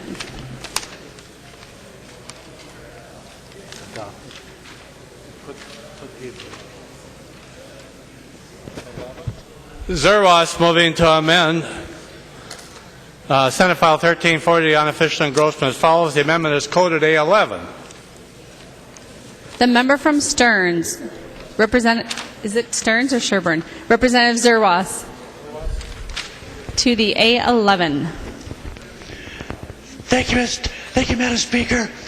The A11 is the amendment that removes the language that would request the Office of Legislative Affairs to conduct a study into those folks disqualified to care for some of the most vulnerable people served by DHS. Members, my concern is twofold. First off, it's the role of the LAC, the Legislative Audit Commission, to request the study from the OLA, not the legislature. And further, I think when we start looking at that list of offenses that are prohibited for people to provide that direct care, I think that list, if we start fiddling with that, we're opening ourselves up to quite the quagmire. So, first off, it's not our role to request the study, it's the LAC's role. And second off, if we start digging through this list of prohibited offenses, it gets pretty murky pretty fast, members. I urge a green vote. Thank you, Madam Speaker. Representative Abeler. Thank you, Madam Speaker. Representative Zerwas, we did your other amendment already, so that this is the last amendment. Representative Zerwas and I do not agree on this element of this amendment, so I'm glad he got to offer it himself. And there's two things that members want to consider, and you can vote as you will. This is a topic that's really a challenging topic. I spent a decade of my time here looking after who should do what, can they be remediated, are they safe or not. And we've, over the years, in 2005, we did a lot of changes after the Alex Rodriguez case, and many people were barred from working who were otherwise actually quite capable of working. And that, I thought, was an overreach, and I've worked, as you know, on that quite a bit. What this requests is that the legislative auditor would review this whole matter. And so there's two things just to consider. One is that it's in a bill requesting it. This came from Representative Hayden in the Senate. It wasn't a House provision, but this is a Senate file. And this was their single or major addition to it. But it requests that they would do it, not that they have to. And so if the auditor had time and was inclined, that would be the basis of that. So it's not demanding that they do it. And the secondly is the topic of the request. You know that some of the topics we have to deal with here on the floor of the House are extremely complicated, touchy, politically sensitive, but at the end they touch lives. Both lives on the side of the person that we're looking at about who can work, but the person that they may indeed touch and might touch in a wrong way. And so how do we do the balancing act? And so the auditor, I thought, I agreed with Senator Hayden that this would be something good to look into, if it be the will of the body, to see if indeed there's at least a discussion about how does the rehabilitation work? How did it change in 2005? Who indeed can be allowed to work with these vulnerable populations in a safe way to give us some guidance as a legislative body? And Madam Speaker, even more so personally, I won't be here next year to work on any of this stuff, and hopefully people will pick up the ball on this very, very important topic. As arcane and remote as it may seem, this work that we do in these bills, Representative Liebling's bill and mine, touches a lot of lives. We're charged to protect people from harm, the vulnerable adults. We also want to make sure that no one is barred from working who could be safely working because we're a state that believes in rehabilitation. So, members, there's two things to think about here. One is the request, and the second is the content of the request. I'm planning to vote against the Zerwas amendment. You may vote as you wish. Thank you, Madam Speaker. The member from Olmsted, Representative Liebling. Thank you, Madam Speaker and members. And I saw that Representative Beard got up, and one of the things I want to do is hope to hear from some of the people on the Legislative Audit Commission so that we can get a better sense of that. But I do want to address the more substantive issue here. And I think Representative Zerwas seems to be jumping the gun a bit. We know that this year, this legislature is failing to grapple with some pretty tough issues that really need to be grappled with. And I know there are a lot of reasons for that. But for goodness sakes, why would we be afraid to study something? To be afraid to study something. to remove language. I mean, maybe there's a procedural reason, as Representative Zerwas said, maybe this isn't the right way to do it. But on the content, why should we be afraid to simply ask the question, are we doing the right thing? A member on this House, a Republican, just sent me an email that he got from someone complaining about something very similar. And this was a person who wrote to a Republican member. I won't mention him. He knows who he is. And the person wrote to him and said, I had this minor offense, and now I lost my job. And basically, to sum it up, he said, this minor offense has ruined my life. So this Republican member sent the email to me and said, can we do something about this? Well, my answer to that member is, not in the short term, but for goodness sakes, at least we can study the issue. Let's study the issue and see if there's a way we can address some of this in future years. It may be that will still tip the balance more in favor of protecting vulnerable people, which I think is very appropriate. But perhaps there are ways to do this with more of a tweezer and not a shovel, or as we like to say, with more of a scalpel and not a hatchet. So let's study it. Let's find out what we can find out, so at least we can make intelligent decisions if we attempt to grapple with this in the future. So I urge members to vote no. The member from Scott, Representative Beard. Madam Chair, thank you. And members, I was just paying attention sort of to the discussion until I heard the words legislative auditor will. And I thought, whoop, wait a minute. As Vice Chair of the Audit Commission, and there's a few other members in this place that have done yeoman's work on the Audit Commission over the years. In fact, Representative Hansen is the chair of the evaluation of the Program of Work Evaluation Committee that decides what the auditor is going to work on over the year. I thought I was compelled to stand and speak to this, and perhaps to ask my colleague, Representative Abeler, if he would yield to a question.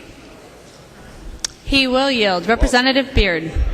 I'm sorry, Madam Chair. It seems I No, lost. he's here, and he will yield. Representative Beard.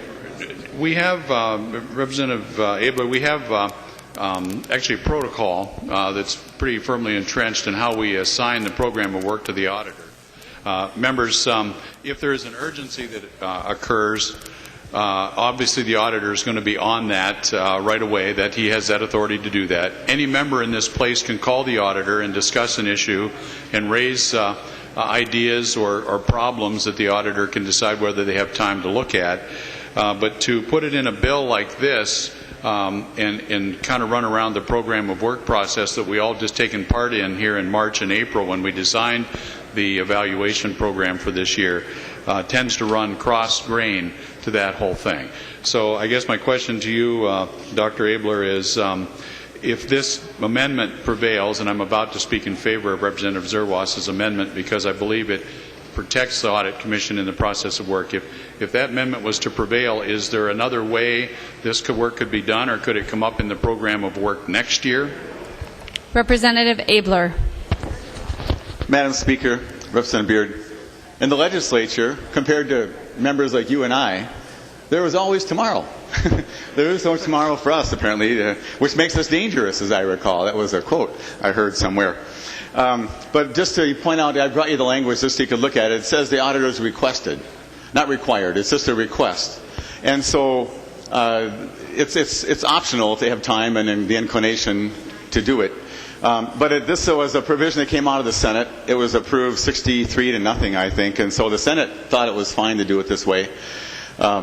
And to me, the topic is important enough and probably not likely to be thought of by the average member. And so I'm personally favorable to it. If it should fail today, will it come up again? I hope so. I hope that it gets the attention it deserves so these good people who are otherwise barred from working are able to do the work that they could do. Thank you. Representative Beard. Well, Madam Chair, I'm torn on this because the thrust of what Representative Abeler is trying to do is something here that I'm fond of. I'm a big believer in second chances and reform and all that. But again, running to the legislative auditor through the statutory process, even if it is a request, this is a law and it means something. So regretfully, I'm going to have to support Representative Zerwas's amendment just for that purpose. and hope that the discussion makes its way down to the legislative auditor's office so that if they find some slack in the schedule, Dr. Abeler, they can actually do this work. But with that, Madam Chair, I will stand in support of the Zerwas amendment. Thank you. The member from Blue Earth, Representative Cornish.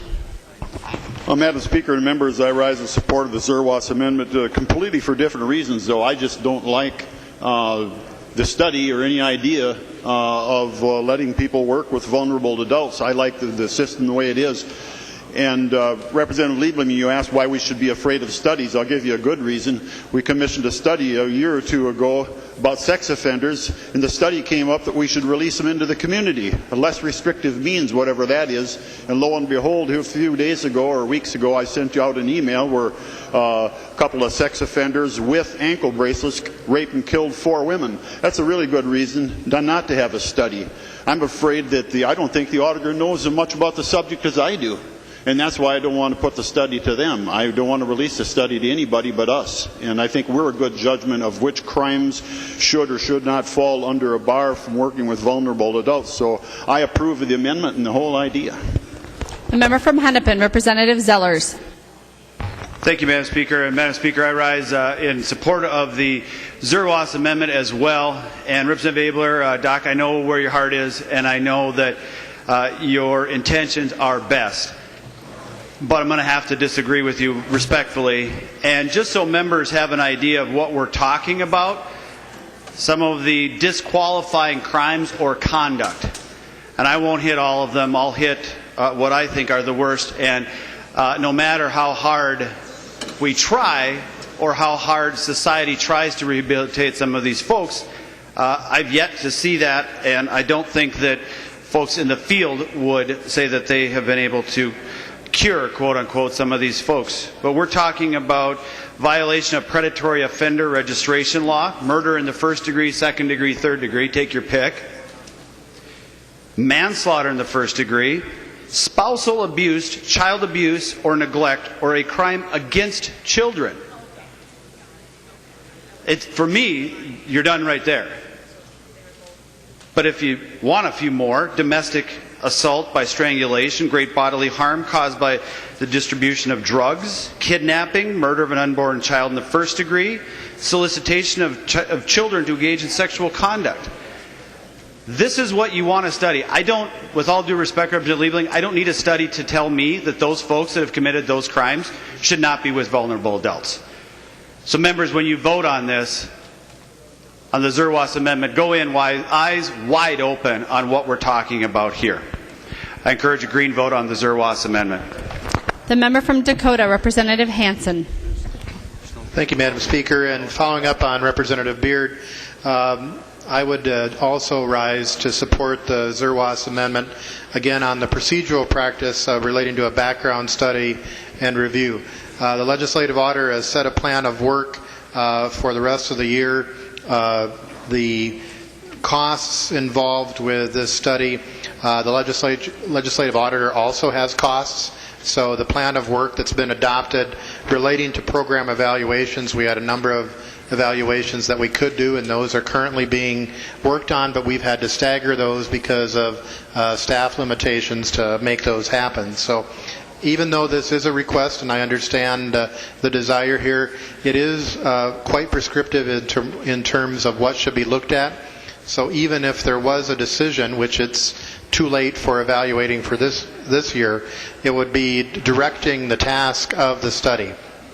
Perhaps this is something, Representative Abeler, that could be done directing the agency, but there would probably be a cost with that study evaluation as well. We will be entering the process to set the budget for next year, and that would be the time to go through that to add this to the evaluation. So I would support the Zerwas amendment. The member from Dakota, Representative Mack. Thank you, Madam Speaker and members. Just to be brief, a lot of the important information on this has already been said. I just want to reiterate, Representative Zellers did touch on it, but in a couple of the comments, the way that this is phrased is that these disqualifications would keep people from working. And I just think the full sentence there is really key, that people understand if people commit any of these offenses, obviously there's penalties under the law, but beyond that, once those penalties have been served, these people can get jobs at the grocery store, they can get jobs selling insurance, they can get jobs doing many things in the marketplace. The one thing this disqualifies them from is access to vulnerable adults. And that's the key piece of this, members. So I think when we do have this discussion, you really have to have the conversation and make that sentence in its entirety so that we don't create the perception that you're being disqualified from perfectly good work other places in the marketplace. This is just saying you cannot have access to vulnerable adults if you've committed one of these things. And members, I think that's very reasonable. I think it's a public safety issue. And further, I'll just reiterate, you know, if this is something that the OLA needs to look at, and I would contend I'm not so sure that they do, because I think as I look at the statute, I think that it's reasonable and it's incumbent upon us as legislators to protect vulnerable adults from people who have done these crimes. But if you do think it should be studied, it should follow the process. And I support the Zerwas amendment because I think that the process should be followed with going through the Audit Commission. And so, members, I would ask for your support for the Zerwas amendment. Thank you, Madam Speaker. Representative Abeler. Thank you, Madam Speaker, and I think this has been a productive discussion. I like especially the part about the process part better than about the content part. And I just have to react a bit about some of the content, just so that the taste of this topic is left in a more balanced way. I just want to remind you that in 2004, the Commissioner was allowed to set aside various disqualifications for people to decide if they could or could not work. These are people who had served their time, and there's a time where they were barred, and then there was a time they could be considered for working. 14,000 people before 2005 had their disqualifications set aside. And they were scrutinized by the department and by their employers. And of those 14,000 people over time, 5 reoffended. 5. Which I believe is a number lower than the incident of the base population of 14,000 new hires. But of those 5, 1 person reoffended in the area of disqualification. Somebody stole $20 who had some other crime and so on. Nobody in this body wants anybody to work with a vulnerable adult who is a predator, who is still dangerous, and who is a risk to the safety of that vulnerable adult. Nobody at all, including me. But it turns out that with the changes that happened in 2005, those 14,000 people, when they could not take a new job in the area that they were before serving. And I just have to give you a little bit of this just because it came up. There was one person who had done so well in his role that he got hired by another facility as a manager. And so he quit his job as whatever he was at the old job to become the manager at this new place. He couldn't pass the background check, and the set-aside program was no longer available to this individual. Tried to go back to his old job where he had been serving fine, enough to become a manager, and he couldn't get his job back because he couldn't pass the background check, and he couldn't get the set-aside. That's the kind of people that we need to be sure that we're reasonable and fair to. Not people who are dangerous molesters and stranglers and rapists and murderers and all that, but people who have had a minor or medium level infraction or whatever the infraction has been, that people who are of a reputable nature go like, this person has indeed been rehabilitated and is indeed safe to work with these individuals. That's what it's about. And so vote however you like. I don't care. It's not my part of the bill. This came from Senator Hayden, and I kind of like it personally. But if you're concerned about the process, then vote against it. Then vote with Representative Zerwas for the process. But please don't be afraid to look at this topic and see if there's a way to see if there's some way that we could be fair and safe at the same time. The bill that we did in Representative Liebling's bill now has fingerprinting, so that we can make sure that the person is really the person. That's progress. In the next couple of years, there'll be FBI checks where their fingerprints will go to the FBI, so we can find out other great crimes, and so we can keep our people safe. So, members, I'm through talking about this on this amendment, and I have one more comment when we get to third reading. And so vote as you wish. Thank you. Representative Cornish. Well, Madam Speaker and members, I think if we should probably do some math here. If there was 5 people violated or molested in the past by so many workers, we should figure out this bill, how many more people like that we're going to put to work, and then we can come on a local impact note to how many more will be molested, and then maybe we can make up our minds. Representative Zerwas, to your amendment. Thank you, Madam Speaker. Members, thank you, Representative Abeler, for your help with this bill. I appreciate working on it the last few months with you. And members, I think we've heard a lot about some of the disqualifying items that the language in the bill currently would propose to study. I think you hear about the disqualifiers as rapists or murderers. I said, but if you look at what's a 15-year disqualifier, you're looking at identity theft, financial transaction fraud. If you look at what's a 10-year disqualifier, you're looking at disorderly conduct against a vulnerable adult. You're looking at, again, more charges of transaction fraud or identity theft. Members, not every person that's disqualified is an egregious, dangerous person. But they have proven, if they're disqualified through this, that they cannot be unsupervised and trusted around adults or children that cannot fend for themselves. They will take advantage of that population, members, and that is the concern. And I agree with Representative Hansen, I agree with Representative Beard. There is a process through the LAC to request that the Office of Legislative Auditor conduct this test. That's how it always works. We should follow that process. And so, members, first, Madam Speaker, I'd request a roll call vote on this amendment. Representative Zerwas requests a roll call. Are there 15 hands? Seeing 15 hands, there will be a roll call. Representative Zerwas. Thank you, members. Remember, please vote green on this amendment. A green vote means that you're looking out for both the process and keeping our community safe. Thank you, members. The clerk will take the roll on the amendment.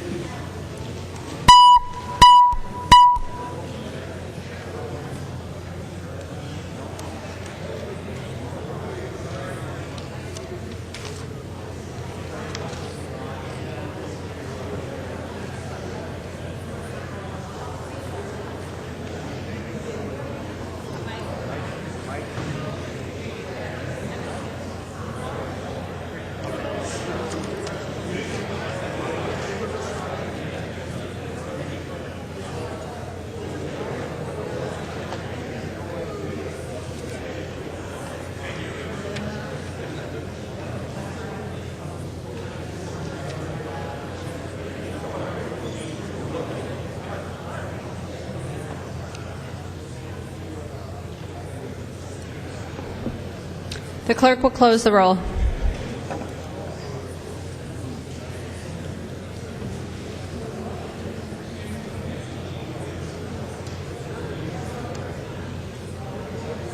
There being 121 ayes and 5 nays, the motion prevails. The amendment is adopted. There are no further amendments at the desk. The clerk will give the bill its third reading. Third reading, Senate File 1340 as amended. Third reading as amended. Representative Mahoney, for what purpose do you rise? Madam Speaker, we've had a long session. We've had some good arguments here, but I'm sure everyone in the body today would love to join me in a proclamation for the Minnesota Wild. So I'm going to take a minute to read it as we all get ready for our next vote. Whereas Minnesota, officially known as the state of hockey, celebrates together when its professional or collegiate teams excel on the ice. And whereas since acquiring free agents Zach Parise, Ryan Suter in 2012, the Minnesota Wild, along with the rapidly developing young players that complement core veterans like Mikko Koivu, Kyle Brosniak, Dan Heatley, Jason Palmerville, Clayton Stoner, and many others, have improved in every aspect of their game. And whereas they finished the regular season with an outstanding 43-27-12 record and entered the conference quarterfinals of the Stanley Cup as the underdogs against the Colorado Avalanche. And whereas a truly thrilling and exhilarating series that shortened conference committees, the Wild defeated the Avalanche in 7 games, triumphing in overtime in the deciding 7th game. And if you saw that goal, you will understand the joy of that particular series. When Nino Niederreiter scored the winning goal, and whereas the Wild advanced in the playoffs for the first time since 2003, and will take on the defending Stanley Cup champions, the Hawks. Now, therefore, be it resolved that the Committee on Rules and Legislative Administration of the House of Representatives of the State of Minnesota, that it commends the Minnesota Wild on a tremendous season and extends best wishes to head coach Mike Yeo and the players for the rest of the playoffs. And as an aside, members, I want you to know we had plans to bring the Wild towels today and have them on everyone's desk. Yeah, I've got 2 of them. And there was somebody in another body that complained about getting an 80-cent towel and thinking that might affect the way we vote on something. So it's not my fault, it's not our fault, it's the other body's fault that we don't all have Wild hankies to wave today. So members, I don't know if there needs to be a vote, Madam Speaker, but know it that the game starts at 8 tonight, and I hope they keep playing because it always shortens the conference committees. Thank you, Madam Speaker. Given that you referenced the conference committees, we'll call that a privilege of the House. Any further discussion to the bill? Representative Abeler. Well, thank you, members, for that discussion. I think how I'm going to characterize that vote is the Senate shouldn't mess with House files and keep their language off and mind their manners. So I think if there's any tradition, you can go with that. But I think it was a good discussion. So I hold in my hand my last bill, and I urge members to vote green. Thank you. Seeing no further discussion, the clerk will take the roll on the bill.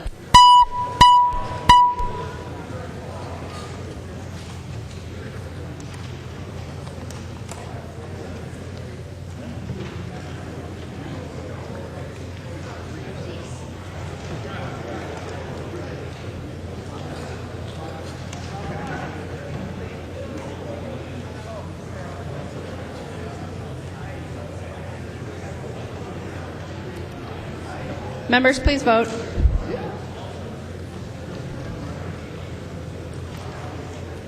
The clerk will close the roll.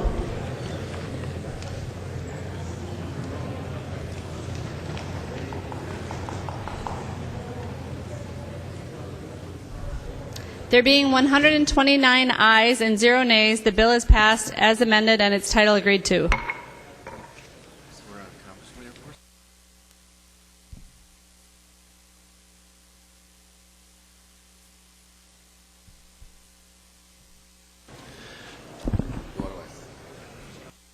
Conference Committee reports.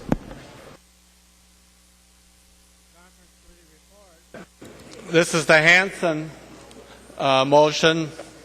Conference Committee report on House File 1926, an act relating to natural resources. The report is addressed to the Honorable Paul Thiessen, Speaker of the House of Representatives, the Honorable Sandra L. Pappas, President of the Senate. We, the undersigned conferees for House File 1926, report that we've agreed upon the items in dispute and recommend as follows. The report is signed by all 3 conferees on the part of the House and all 3 conferees on the part of the Senate. Hansen moves that the report of the Conference Committee on House File 1926 be adopted and that the bill be repassed as amended by Conference Committee. Representative Hansen.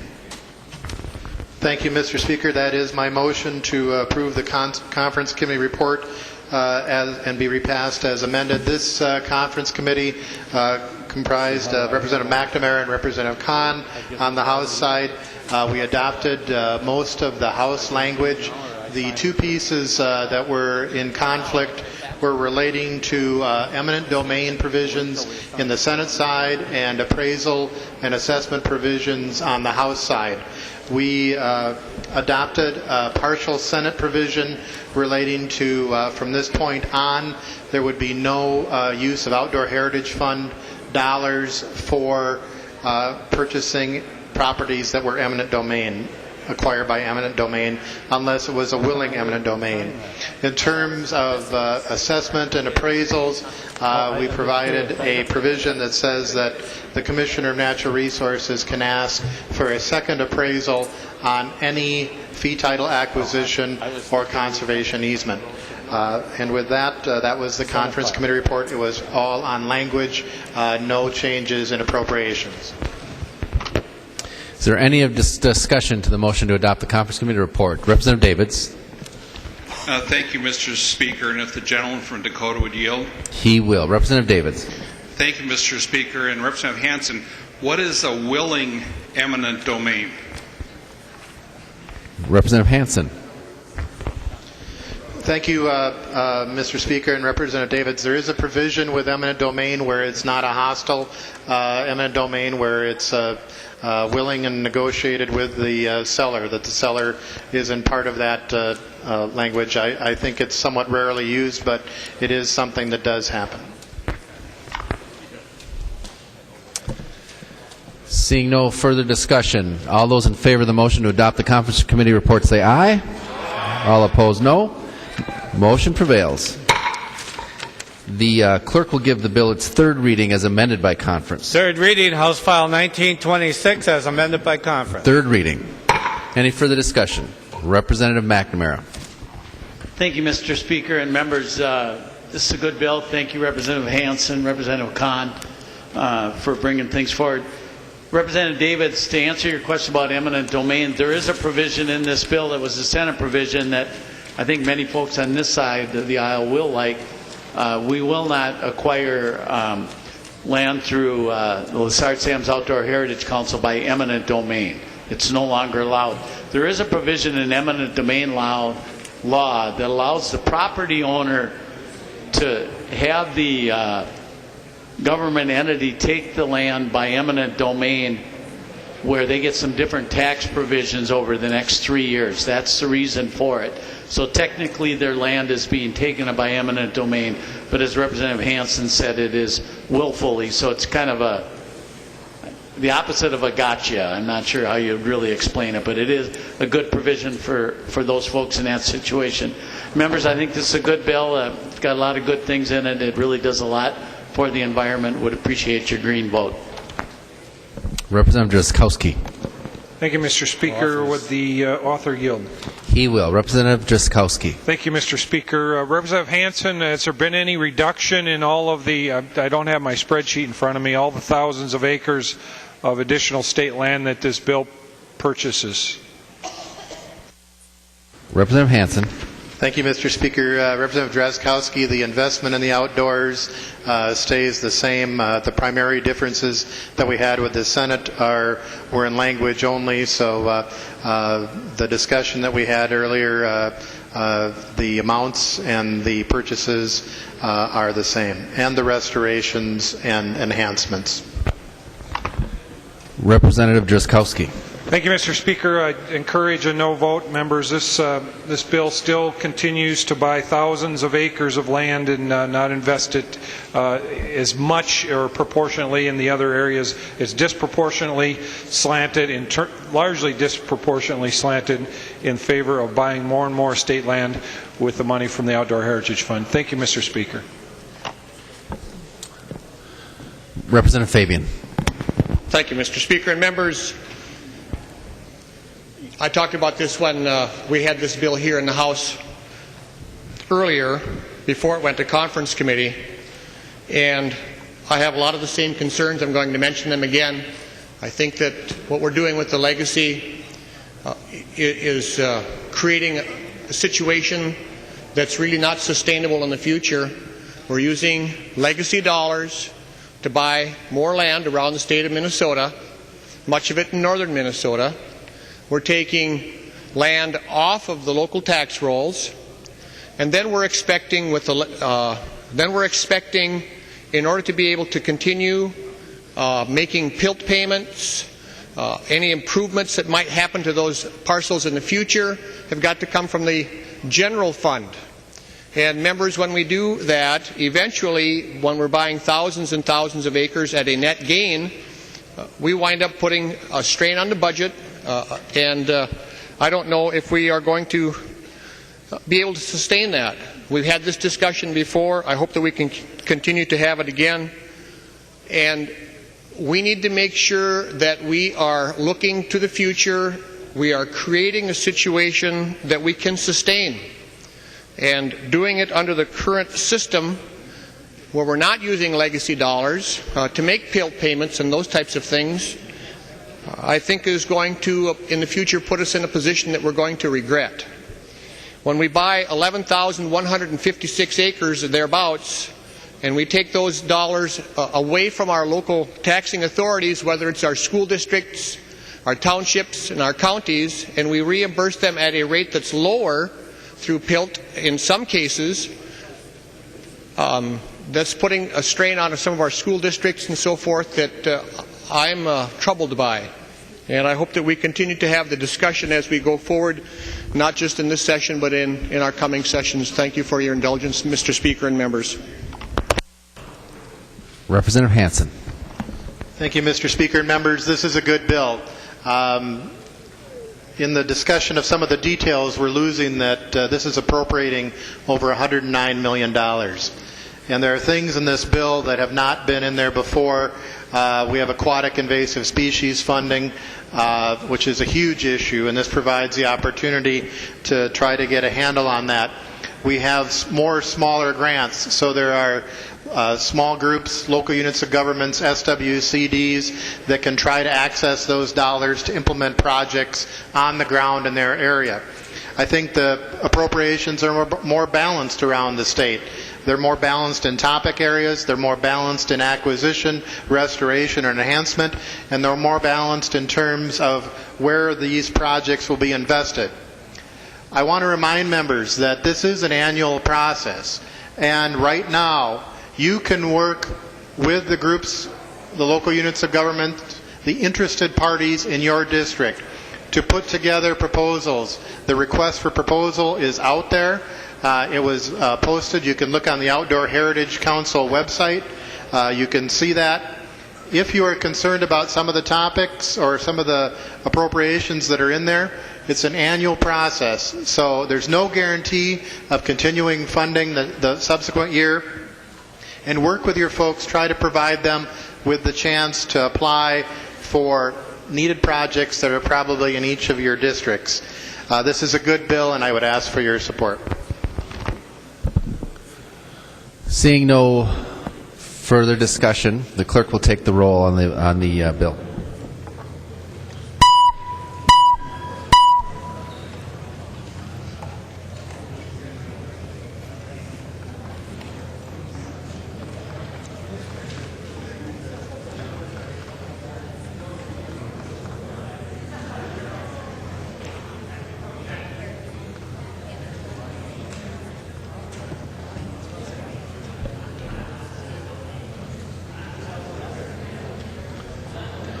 Clerk will close the roll.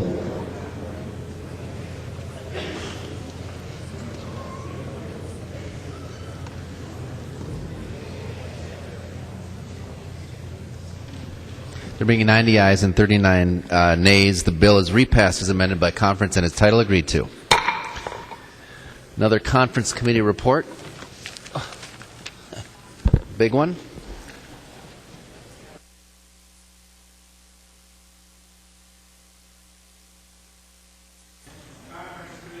Conference Committee report. This is the Mariani report. Conference Committee report on House File 2397, an act relating to education. The report is addressed to the Honorable Paul Thiessen, Speaker of the House, the Honorable Sandrilla Pappas, President of the Senate. We, the undersigned conferees for House File 2397, report that we've agreed upon the items in dispute and recommend as follows. The report is signed by all 5 conferees on the part of the House and all 5 conferees on the part of the Senate. Mariani moves that the report of the Conference Committee on House File 2397 be adopted and that the bill be repassed as amended by conference. Representative Mariani. Thank you, Mr. Speaker and members, and that is my motion. It's my privilege and an honor to bring this bill back from Conference Committee. Members, essentially what's before you is the bill that went out. here on the floor of the House that had very good, strong support. A very quick reminder, the bill has a number of good reform provisions in it, including a revamping of our English language learner codes and state statute, a revamping of our adult diploma, not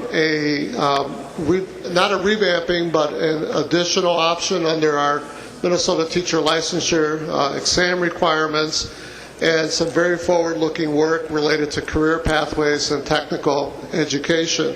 There's also a good cutting-edge provision here related to multilingual proficiency in the form of the multilingual seals that Representative Norton brought to us.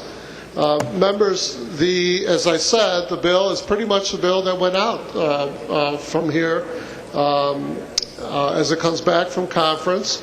There are 4 small new provisions that we adopted from the Senate.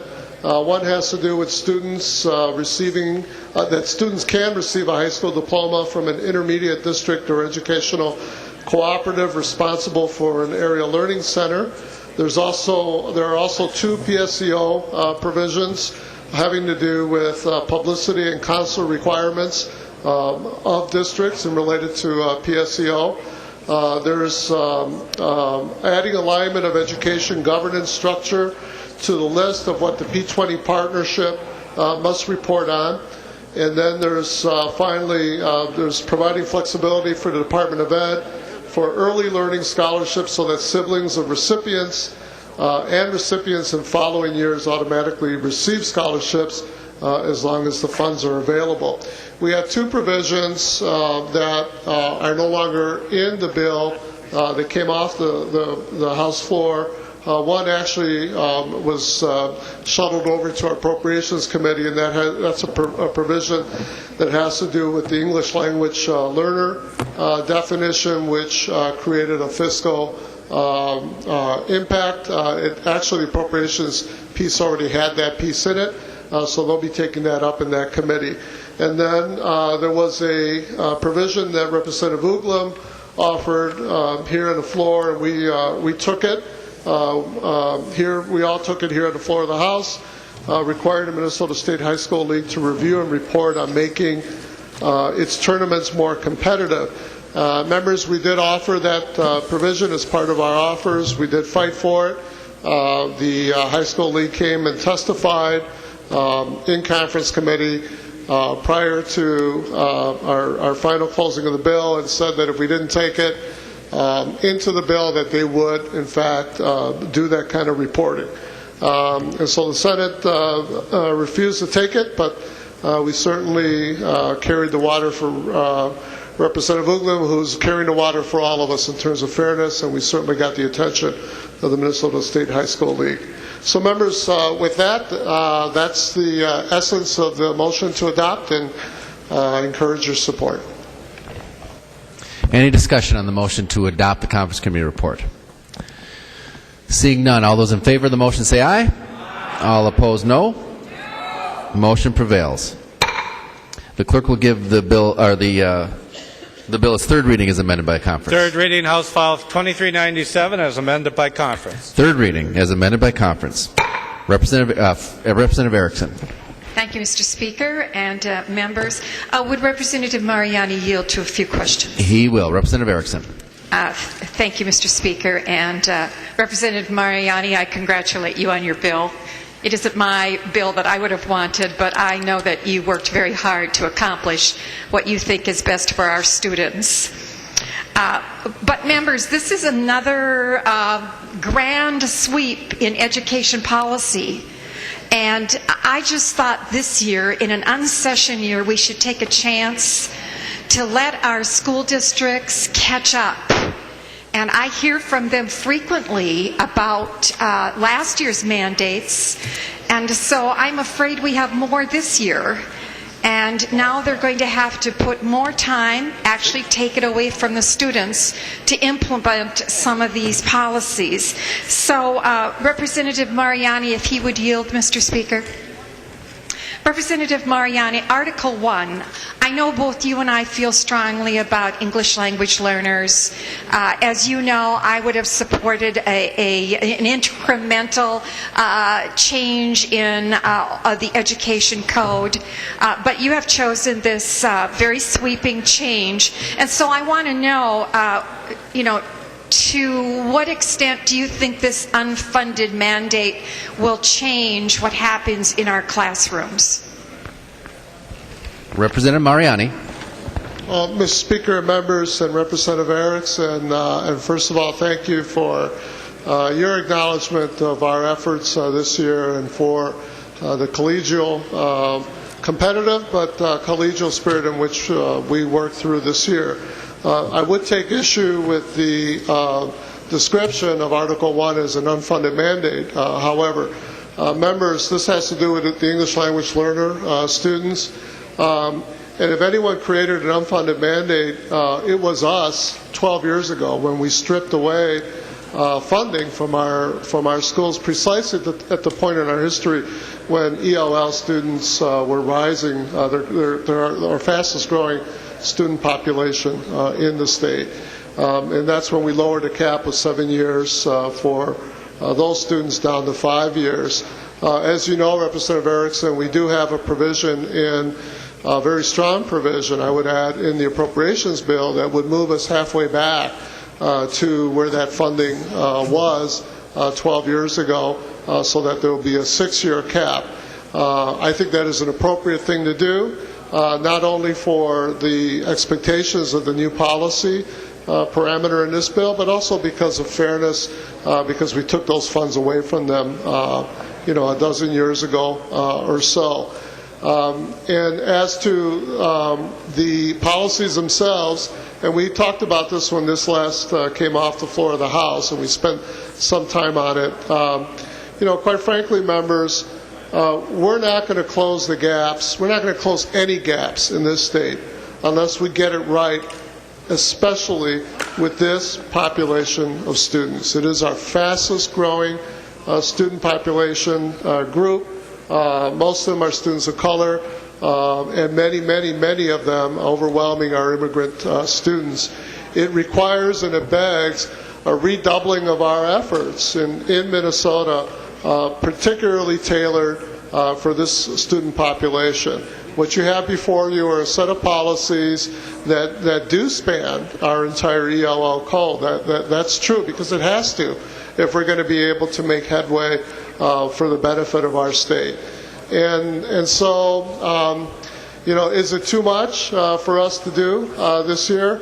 I don't think we should approach it that way. We should approach it from the perspective of what is it that Minnesota needs to do right here, right now, because these students are right here, right now in our classrooms.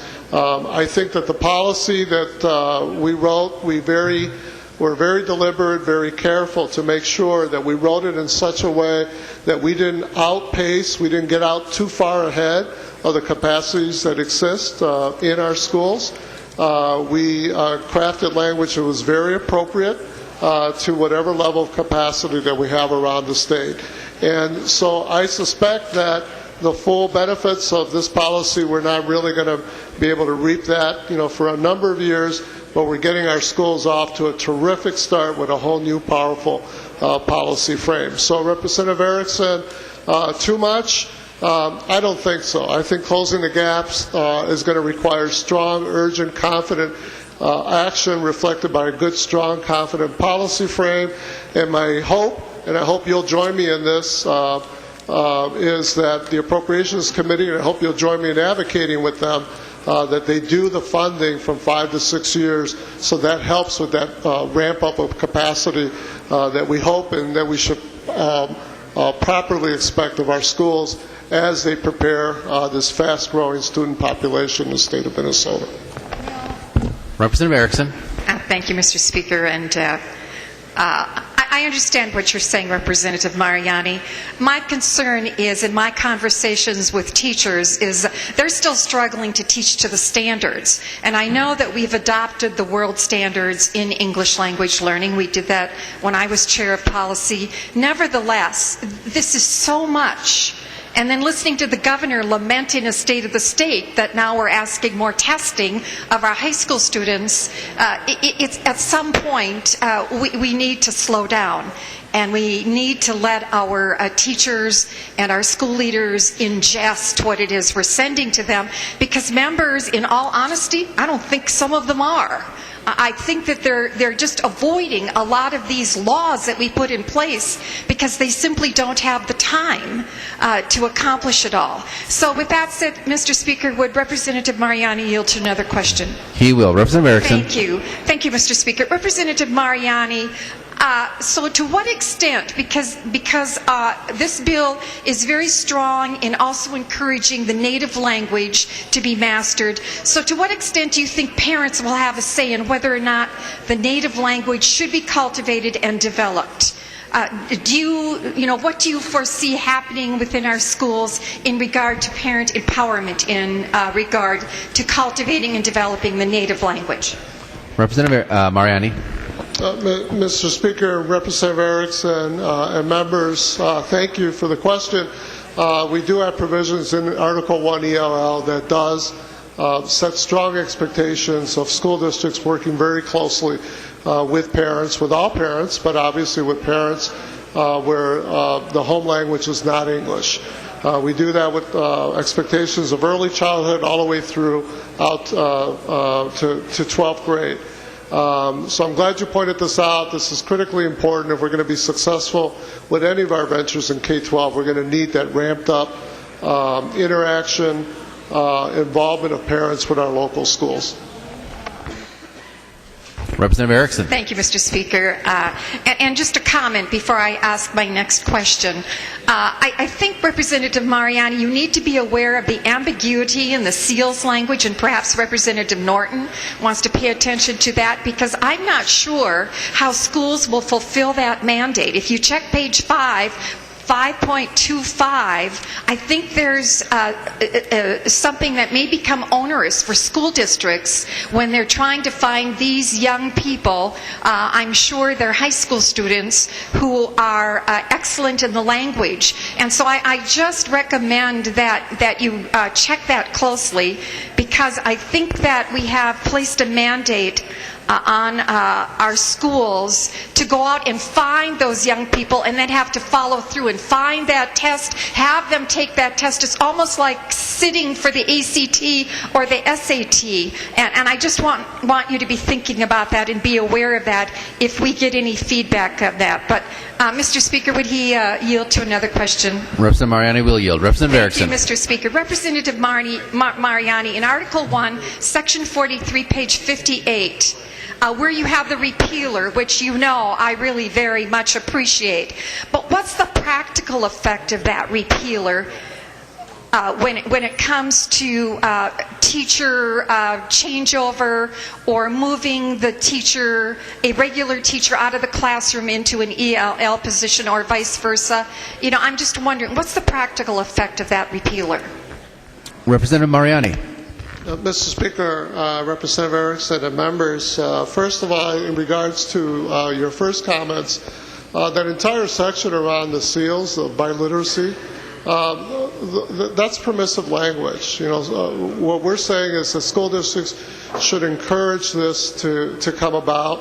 We're already getting very enthusiastic responses from school districts that want to do that, but there's no mandate here. There's no requirement of school districts to do this. I think a lot of school districts are going to do this because it's good for their students, it's good for our state, and it's good for their practices. As to the repealer language, quite frankly, Representative Erickson, you know, when we stumbled across that language, we were pretty surprised. And as we spoke with staff around here, no one can recall, having written that language or inserted it in there. We did meet with different advocacy groups and asked them what this was about, and no one was ever able to give us a good argument for it. We just felt, and I think I think you and I are probably in agreement here. We just felt that it was foolish to have in state statute that one, group of licensed teachers, can't replace another group of licensed teachers. Barring any kind of a meaningful policy argument identified with that particular piece of language, we just thought, let's get rid of that. It's probably sending the wrong message that we want to send, and the message we want to send is that we do value language proficiency, we value English academic proficiency, but we also value multi-language proficiency. That's a provision that squeezed by you and me for a number of years, and we unearthed it, and I think we're rightfully getting rid of it with this bill. Representative Erickson. Thank you, Mr. Speaker. Representative Mariani, in regard to the first answer about the seals, though, the language on 5.26 does say that school districts and charter schools must give students periodic opportunities to demonstrate their level of proficiency. So I hope school districts are excited about it, but I do think it's one more thing we're asking them to do. And my concern about the repealer, though I really, really applaud you for the repealer, is that we may have a little affirmative action backwash on that. Members, I know that you want to get out of here, and I won't belabor the point, but Representative Mariani, in Article 3 as well, I have some concerns about data being protected, and that's when it comes to I'll just go on because I have to move this along. And I'll come back to that one when I recover my numbers here. I'm not reading them correctly. But when in Article 3 on line 67.12 and 13, we change the requirement for teacher licensure. Did you take a look, and I guess, Mr. Speaker, I'm asking Representative Mariani to yield to this. He will yield. Representative Erickson.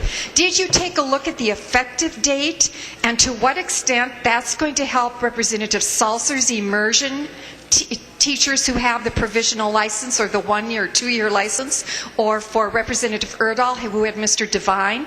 Because that, if you notice, that effective date is this July, and it's for those who apply for initial licensure after that date.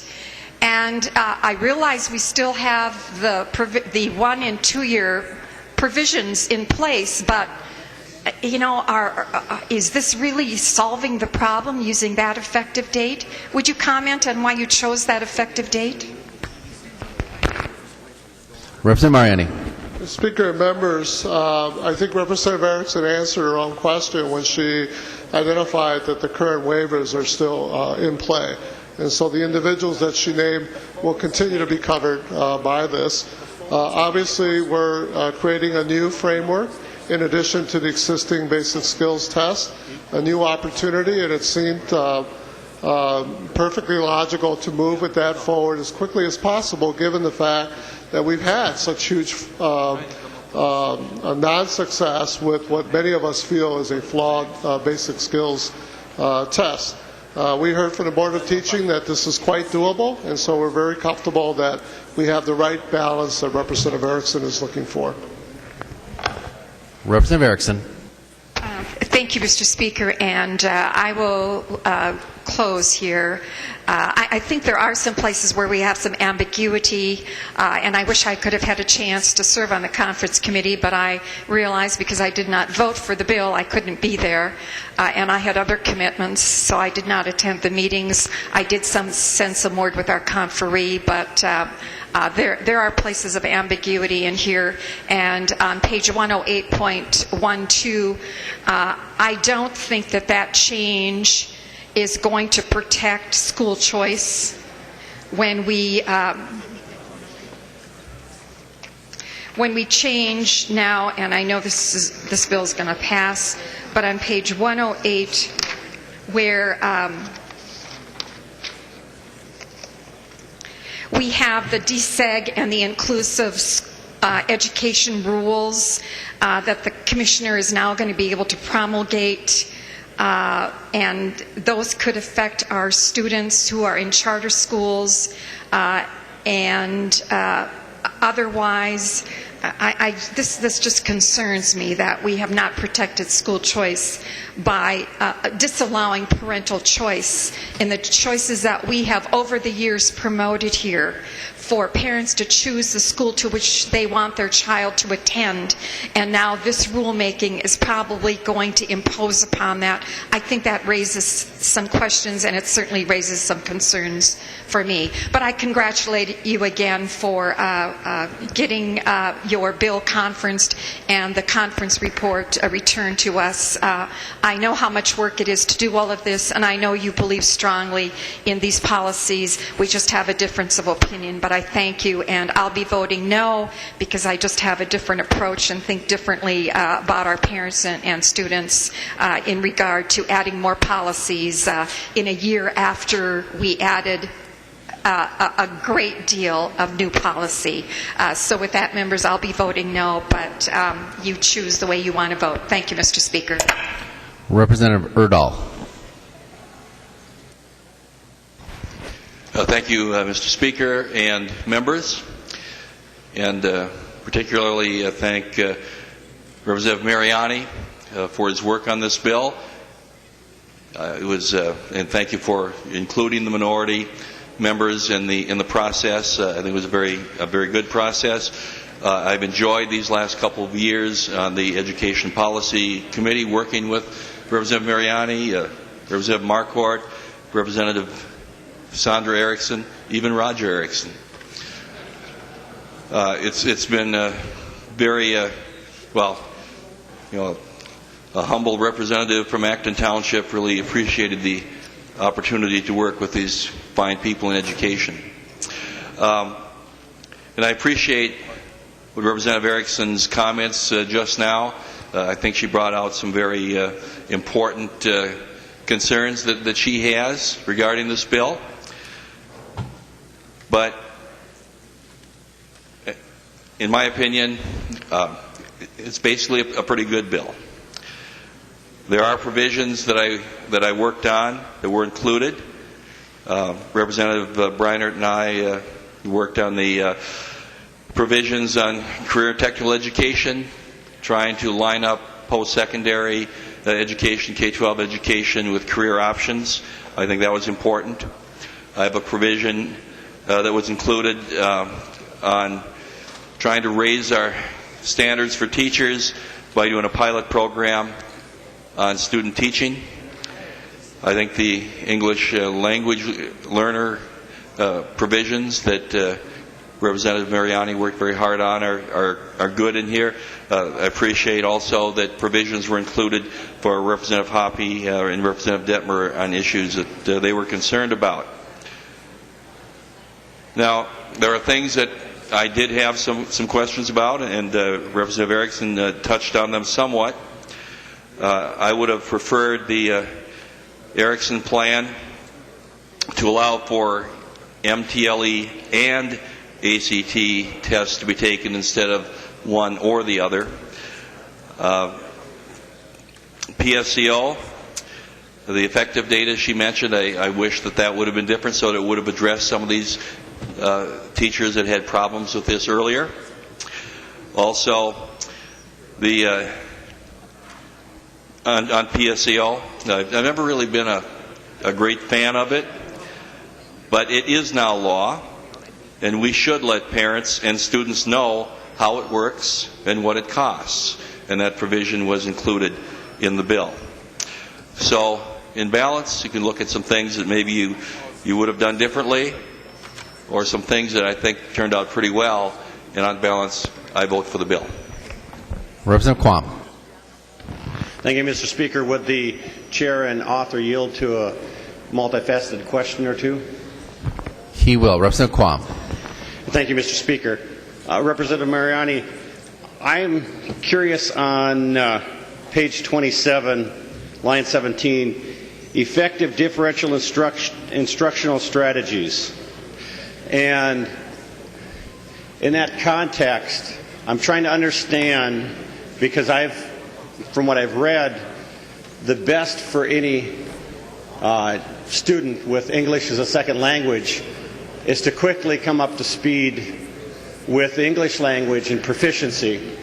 And I'm also curious about the impacts for some school districts. So the example of a school district that has 70+ languages spoken in the homes of the students. How would you implement this in such a district effectively? Is it funded proportionally, appropriately? You know, how is that differentiated with districts that maybe only have 20 or 30 different languages spoken in their district? And then how is this protected from becoming separate but equal in instruction? Representative Mariani. Mr. Speaker, Representative Quam, and members, if I track your entire question, a couple of things. One is that we're pulling out language in Section 16 that doesn't stand alone. There's an entire article here. And one of the things we took great pains to do, and Representative Erickson was absolutely correct to be asking this question, was to make sure that we weren't creating mandates, directions, expectations that exceeded the capacity of our school districts at the same time that we set some very firm expectations around a compelling state interest to close gaps and work effectively with these students. So that's the philosophy. What that breaks it down into plain English means that, as you indicated, we know that there are school districts where you have dozens and dozens of language that exist. Mine is one of them. I think we're upwards of 100 different languages that exist just in one school district. And so, quite frankly, we understood that it's impracticable to set an expectation that a school district should deliver consistently in a educational service tied directly toward competency and the knowledge of every language that exists before them. And so throughout the article, you'll see language like where practicable, where appropriate. We even identify the dominant language that exists. So we're creating a lot of space here for school districts to be able to tailor those approaches according to their own student population. So I think I'm getting at your question here. It is not our expectation. It is not our expectation that we're going to dictate to school districts what the detailed pedagogy is in working with English language learners. Our expectation is that whatever that is, that school districts and teachers should always take into account the native language that the student already possesses, because we understand that forms a powerful architecture in the student's life, in the way their brain works, in the way that they see the world, the way they understand the world. And so pedagogy doesn't mean you need to know that language. Good pedagogy simply says you have to know that that student speaks another language, has a different cognitive architecture at work when it comes to interpreting the world linguistically, and take that into account as you adjust instruction for them. So this is a critically important point in this whole article. I'm glad that you've asked the question here. The direct response in terms of any concern for school districts is that we're not being prescriptive about how they do that. And we're giving a lot of room to make sure that none of that gets interpreted as now you have to have, if you have 100 languages in your district, you have to have 100 people who are professionals who speak those 100 languages. That's absolutely not what we're trying to do. It's all about being aware of the fact that another language exists, and that should be the basis for a good pedagogy to help students get to academic proficiency in English. President Quam. Thank you, Mr. Speaker, and thank you, Representative Mariani. I chose this because It's a great example of how districts are so different. This bill and many of our omnibus bills try to stuff a lot of different topics together. They get rolled in, and in an education, there's a tendency to roll things into a formula, try to boil it down to factors. I think that in the future, I would love to see this topic and other topics broken off separately and have it set up, instead of throwing into a formula where you lose some of the adaptability, keep it separate so we can address it. This is an area complex enough, plus adding, we don't know what wave of immigration to Minnesota will bring a change to approaches needed. So let's have this area and others with the approach that we do a separate bill, we have it last for 3 to 5 years, and then we're forced to readdress it in just its topic. Because my big issue with these thick bills is that by the 4th or 5th or 6th section, you start glazing over, and we don't give due diligence to the specifics that we ought to. And I appreciate all the effort that the chair did and all the members of the two committees, both House, Senate, and even they let the Finance Committee talk to them about it. But these topics are critical to many families, and it may impact your district or my district or one of our other districts specifically in a greater detail. So frankly, I applaud the effort in the bill. It's tough. I just don't like the approach of throwing it all together, because this and other areas are so complex, they deserve the attention as a separate topic. And thank you. Representative Fabian. Thank you, Mr. Speaker and members.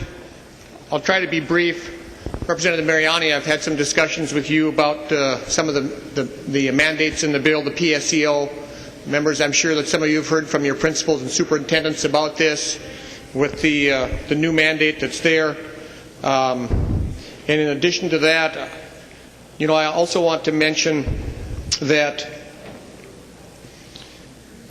to follow up on some of Representative Quam's comments, oftentimes in education, in our attempt to do good work, we create one-size-fits-all mandates, and I'm hearing more and more from my superintendents and principals that some of the things that we're doing is making it difficult for them to function. I have the honor today of having some constituents here today from the small town of Lancaster, Minnesota. And if you've ever been there before, you know that it's not very large. And members, in their school total, pre-K through 12th grade, they have 18 teachers. 18. They have one administrator, and I've mentioned before that a lot of these administrators in our small schools are superintendents, they're principals, they're athletic directors, they have special ed responsibilities, they have responsibilities to file reports, the World's Best Workforce Report, to Representative Marquardt and his committee last year coming up with that. A lot of them sell popcorn at the basketball games, and some of them wash the buses on Friday. More and more of these mandates are coming down, and they have good intentions. I accept that. I appreciate that.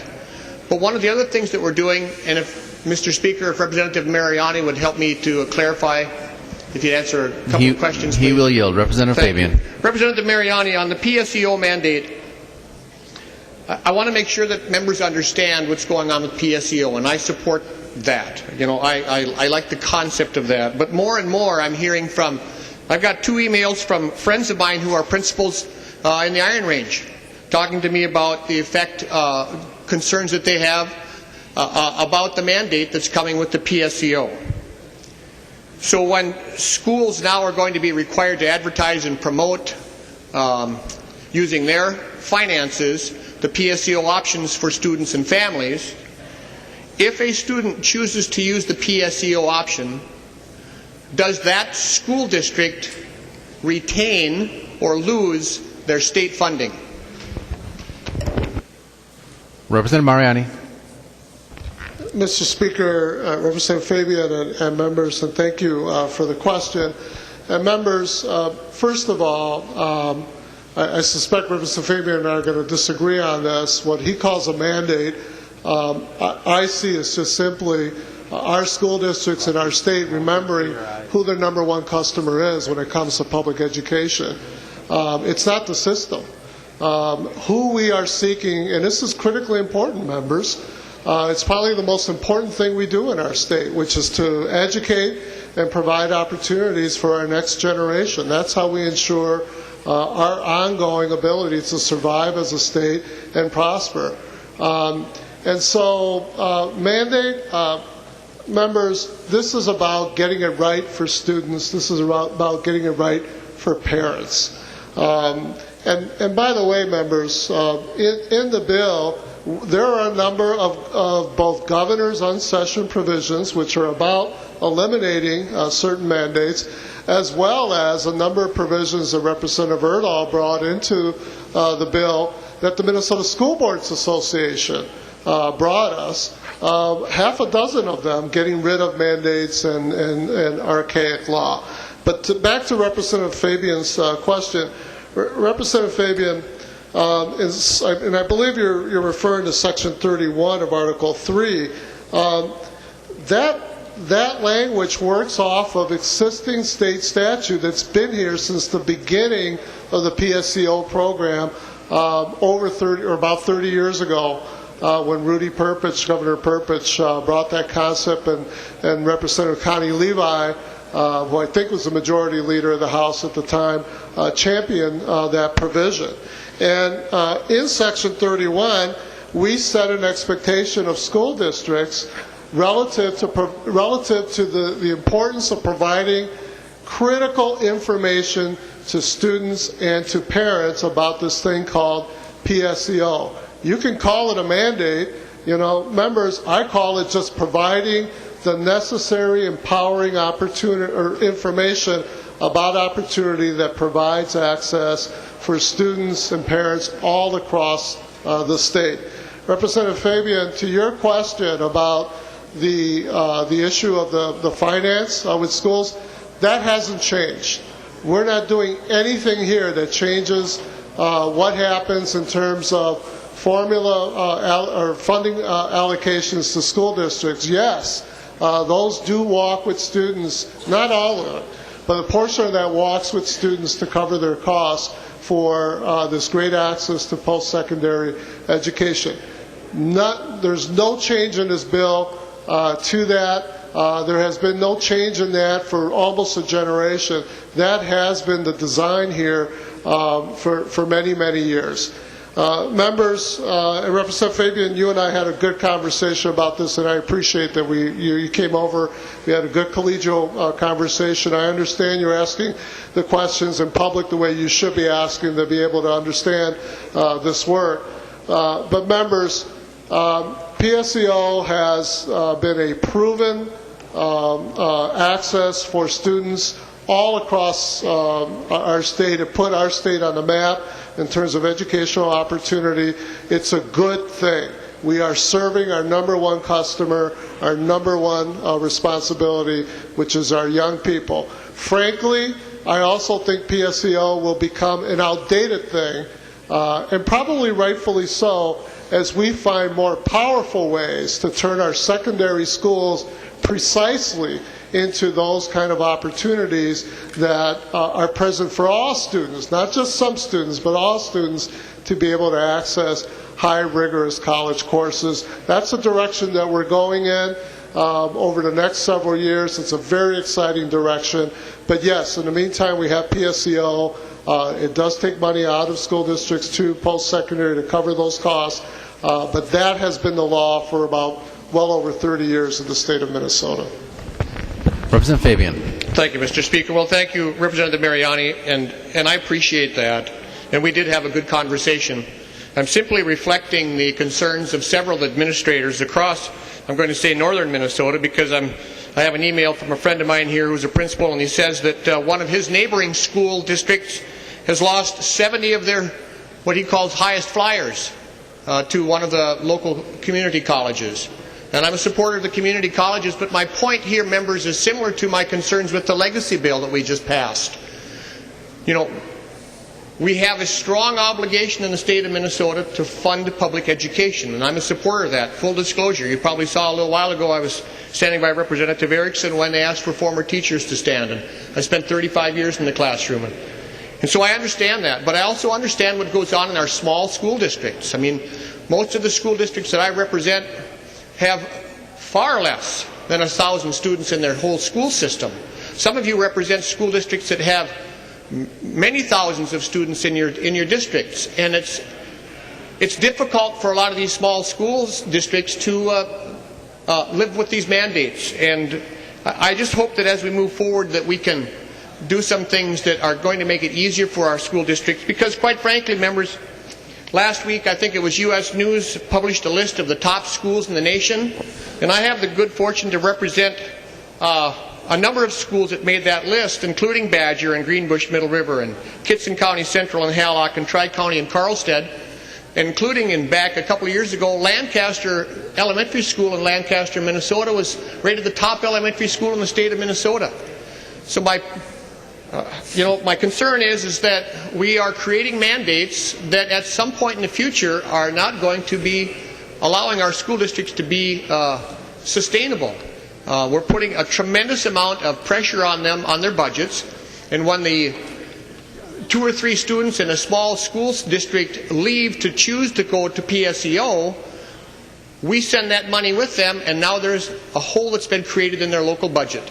So, members, I will be voting against this bill. I appreciate all the hard work that the committee put in on it, and there are some good things in here, but I'll be voting red. Thank you. Representative Breinert. Thank you, Mr. Speaker. I hadn't intended to get up and speak, but I feel I have to respond to Representative Fabian's characterization of the PSEO elements in the bill as a mandate. The language that, and I've gotten some emails around this too, but the language that's being looked at by many administrators and principals around advertising and soliciting was language that was already in statute. And what happened here on the House floor, Representative Woodard proposed an amendment that took off the restriction of that advertising and soliciting relating only to educational opportunity. And the discussion around it was parents have a right to know about the costs and the savings related to PSEO. But the PSEO language was already in statute, and what we're doing in regard to PSEO is no different except opening up the opportunity for advertising that relates to content around cost savings. But the communication of information has already been occurring for a number of years. So if there's an issue there, we need to look at that. But it's just unfair to characterize this bill as requiring any additional PSEO mandate, because that's not the case. Representative Russo. Thank you, Mr. Speaker. First of all, I would like to say thank you, Mr. Speaker and Chair Mariani, for the opportunity to serve on the conference committee. It was a wonderful example of people working together for a common goal. You get a bunch of teachers in the room, and all they care about really is the kids. So that was terrific. I did want to speak to something that actually doesn't look at first glance as if it's related to that PSEO question, but it actually is. On page 65 of the bill, starting on line 27, there's a paragraph directing the Board of Teaching to get going on new rules for more flexible licensures to accommodate all of the sorts of things we've been talking about that students and teachers need to be able to do as we move forward into this century. It includes things like career and technical education, early college education, that's the part that's relevant here, and so on. I happen to be blessed with coming from a school district that's at the forefront of the early college effort. They came in and testified they were kind of an example program, especially at Irondale in the Mounds View School District, and Mounds View High School is also taking it up. And they're focusing that early college thing on not just those top kids, but on the whole student body. But one of the things that hampers districts from doing that themselves, or preferably to cooperating with their local community colleges and other post-secondary institutions, is the constrictions of current licensure schemes.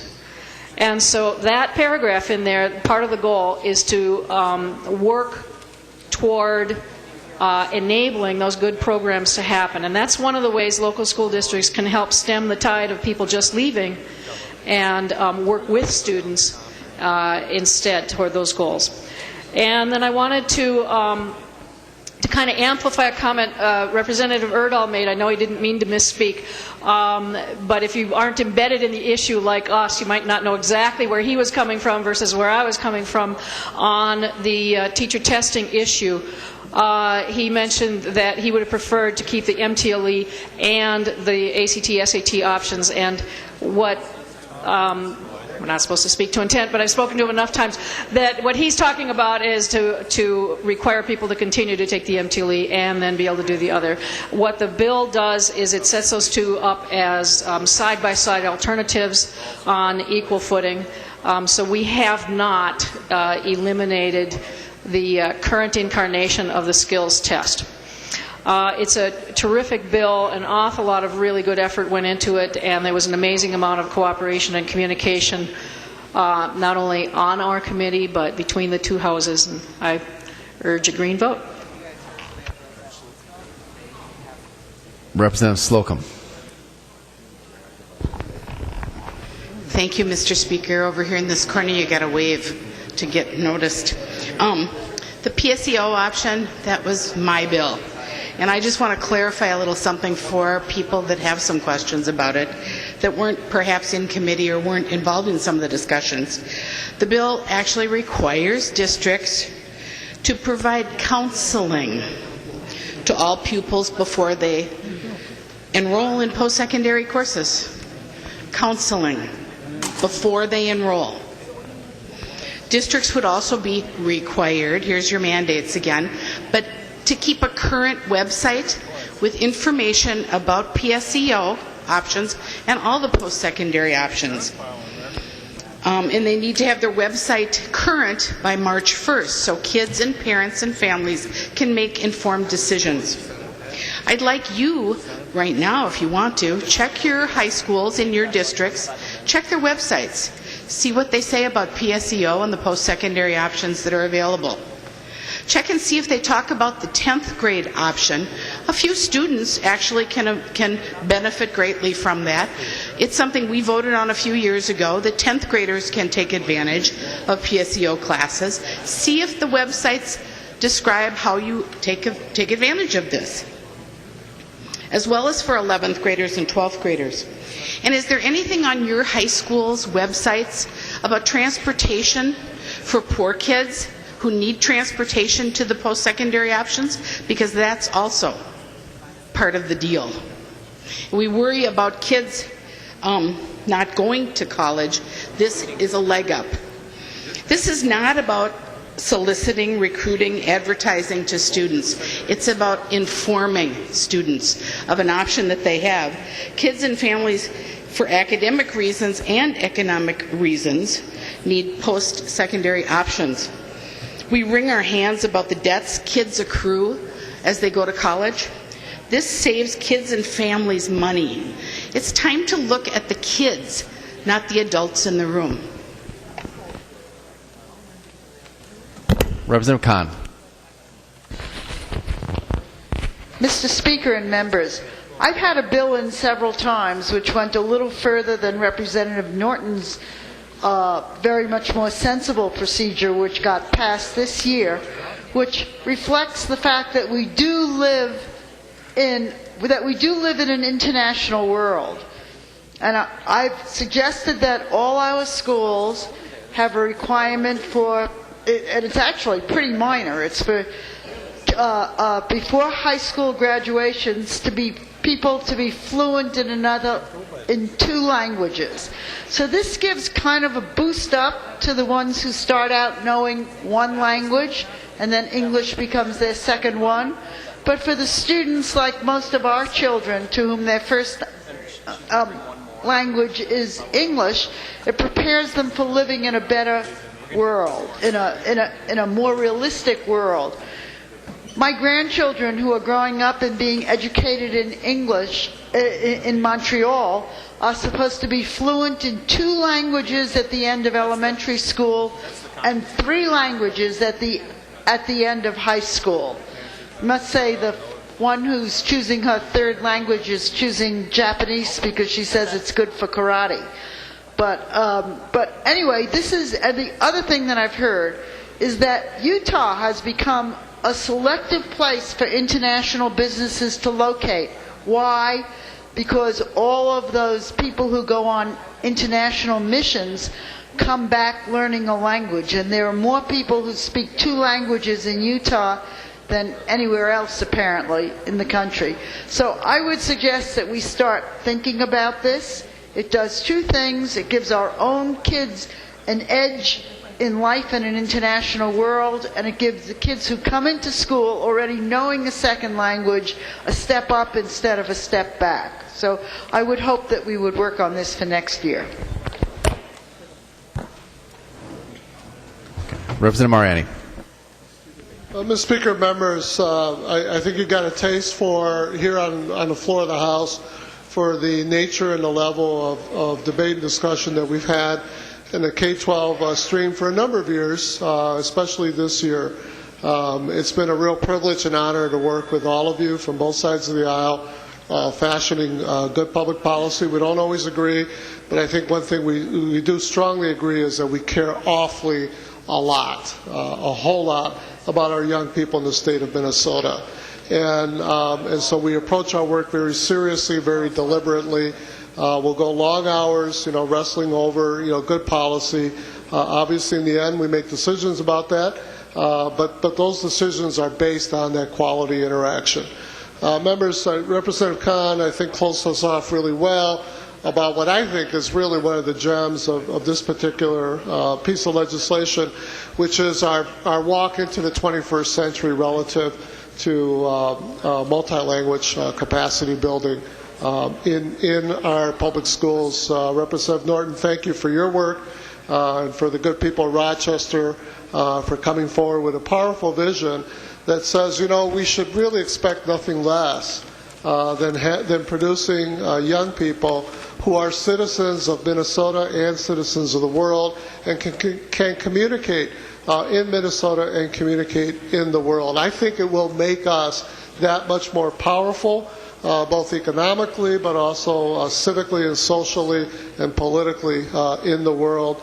The ELL reform provisions in the LEAPS bill is just a righteous, overdue effort on our part to be able to do something very meaningful and powerful around closing the gaps that we have.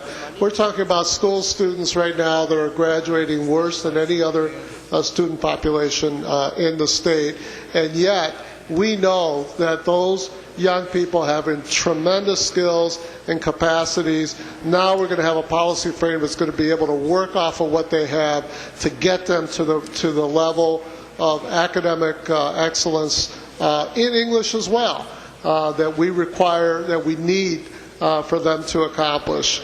And so, members, it's been a deep privilege not only to work with all of you, but also to work on this particular policy aspect, which, as I said, really brings us into the 21st century and is going to help ensure the success of Minnesota. I appreciate your support. Seeing no further discussion, the clerk will take the roll on the bill.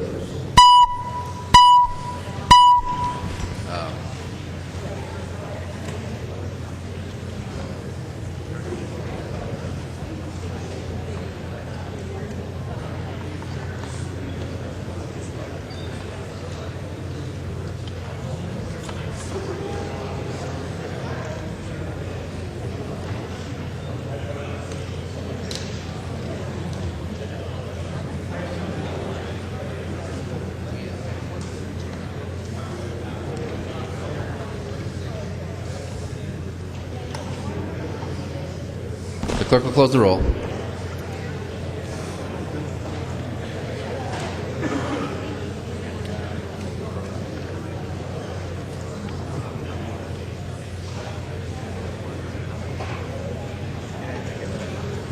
There being 80 ayes and 49 nays, the bill is repassed as amended by conference and its title agreed to.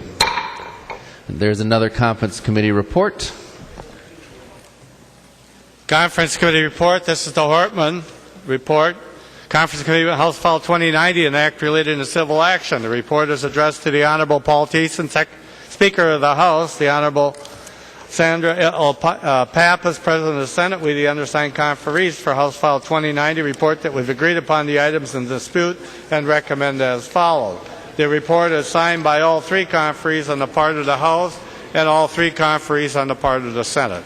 Hortman moves that the report of the Conference Committee on House File 2090 be adopted and that the bill be repassed as amended by Conference Committee. Representative Hortman. Thank you, Mr. Speaker and members. House File 2090 deals with professional liability insurance for design professionals. It was a pretty simple bill when it left the House floor. It simply did not, it prevented contracts from requiring design professionals to get insurance that they're not able to buy on the market. When it went over to the Senate, Senator Jensen tried to be helpful to the subcontractor community, and you may have heard about from constituents who are subcontractors who supported the Jensen amendment. It's a complicated issue, though, and it took our little non-controversial bill where there was peace in the valley and created a lot of conflict. And I think that the issue that Senator Jensen raised is meritorious, but it needs to travel on a bill through the whole process because it's also a very complicated issue pertaining to liability and insurance. And so in the conference committee, we rejected the Senator Vicki Jensen amendment, and the bill as it's coming back to you from conference is just like it left the House floor. I'd ask for your support. Any discussion? All those in favor of the motion to adopt the committee conference report say aye. All opposed, no. Motion prevails. The clerk will give the bill its third reading as amended by the conference committee. Third reading, House File 2090, as amended by Conference Committee. Third reading. Any discussion to the bill? Seeing none, the clerk will take the roll.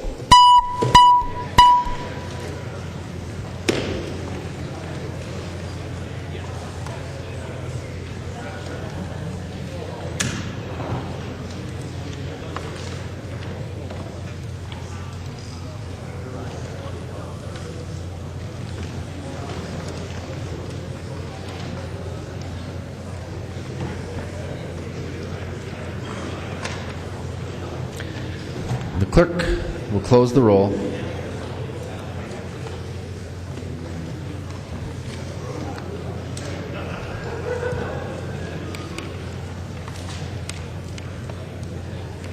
being 128 ayes and 0 nays, the bill is repassed as amended by conference and its title agreed to. We're going to revert without objection to messages from the Senate.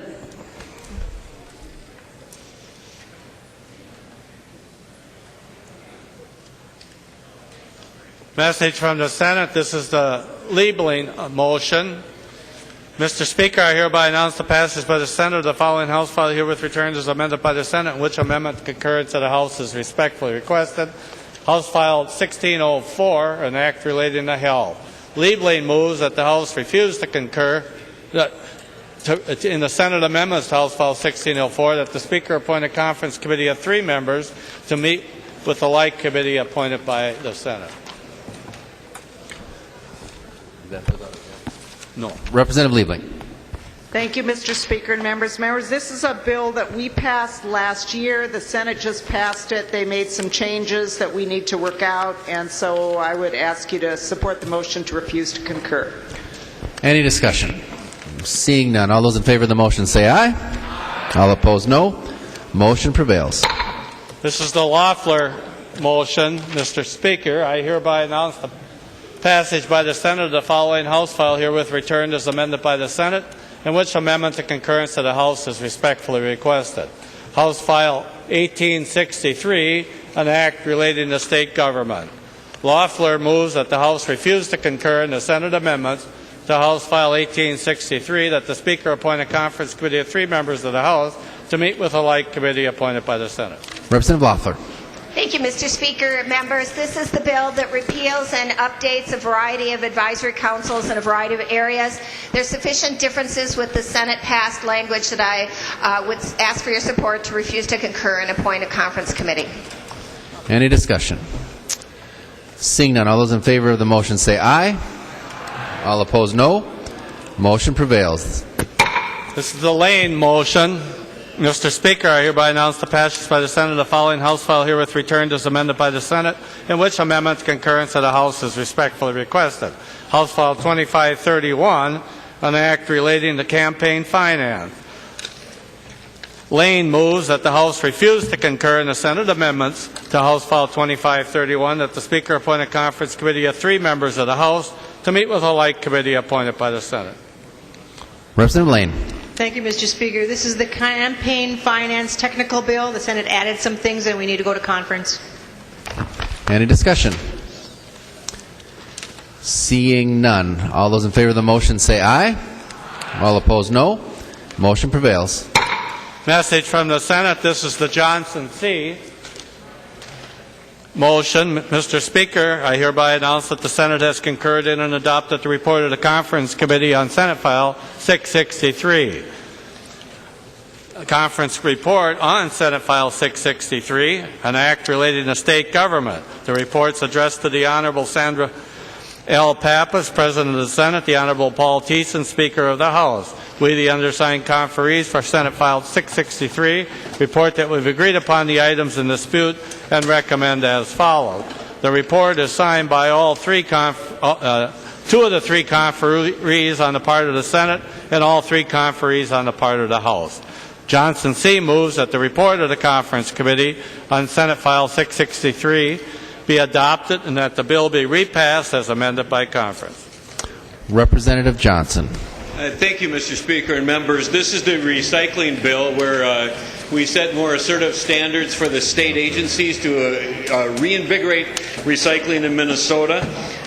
It was also, you'll recall, amended by the House to set expectations for commercial buildings in the metropolitan area with regard to recycling, and also bans the placing sharps in the recycling stream. Fundamentally, the Senate agreed to the House position in this bill, and the 2 bills were significantly different. The one area that there were some changes was with respect to the state agencies in the metropolitan area. The original House language had that we would the recycling rate would be in compliance with the solid waste management policy plan goals. That remains, but we also added 2 more standards that at which the state agencies would recycle at a rate that is the highest of 60% by weight, which is the standard outside this the metropolitan area. Number 2, the recycling rate required of a metropolitan county under statute. And so it would be a minimum of a 60% recycling rate for state agencies in the metropolitan area. And that's my motion. Any discussion to the motion to adopt the Conference Committee report? Representative Davids. Thank you, Mr. Speaker. If the gentleman who has the bill would yield. He will. Representative Davids. Thank you, Mr. Speaker. How was the House position upheld? Were there any items that were taken out of the House position? Representative Johnson. Yeah, thank you, Mr. Speaker. No, there were not. Any further discussion? Seeing none, all those in favor of the motion to adopt the Conference Committee report say aye. All opposed, no. Motion prevails. The clerk will give the bill its 3rd reading as amended by the Conference Committee report. 3rd reading, Senate File 663, as amended by the Conference Committee. 3rd reading. Any further discussion to the bill? Seeing none, the clerk will take the roll.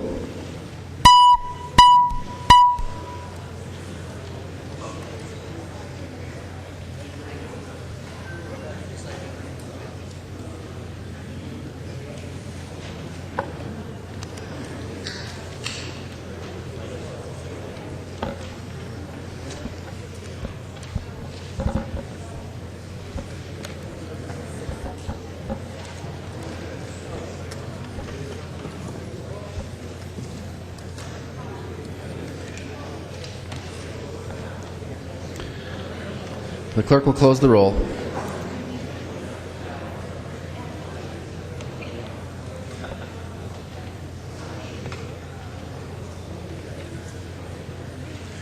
There being 76 ayes and 53 nays, the bill is passed as amended by the Conference Committee report and its title agreed to. Announcements by the Speaker. Announcement by the Speaker. The Speaker announces the appointment of the following members of the House to a Conference Committee on House File 1604, Liebling, Ward J.A., and Abeler. Announcement by the Speaker. The Speaker announces the appointment of the following members of the House to a Conference Committee on House File 1863, Lawful, Holberg, and Dorholt. Announcement by the Speaker. The Speaker announces the appointment of the following members of the House to a Conference Committee on House File 1951, Murphy M., Nelson, Kahn, Morgan, and Gunther. Announcement by the Speaker. The Speaker announces the appointment of the following members of the House to a Conference Committee on House File 2531, Lane, Halverson, and Erdahl. Reports from the Committee on Rules and Legislative Administration. Report from the Committee on Rules and Legislative Administration. Murphy E. for the Committee on Rules.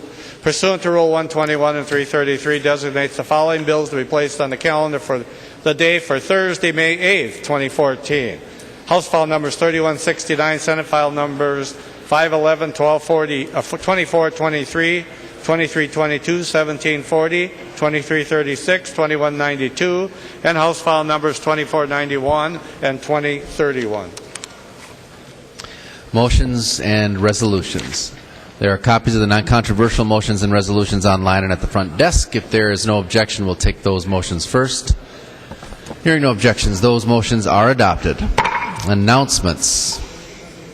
Representative Ward. Thank you, Mr. Speaker and members. Today is our last opportunity to have a volunteer day. Representative Loon set up a great opportunity for us today to go to Hope Chest.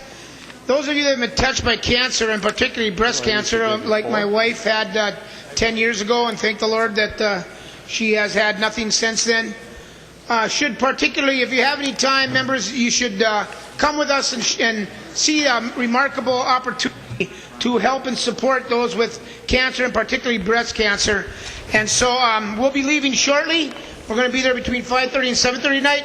Everybody's been working really hard, really hard on both sides. And so, members, this gives you an opportunity to go out and volunteer and have some fun and make a difference, and it makes your work, seems like your work is more worthwhile. So it's not too late to join us.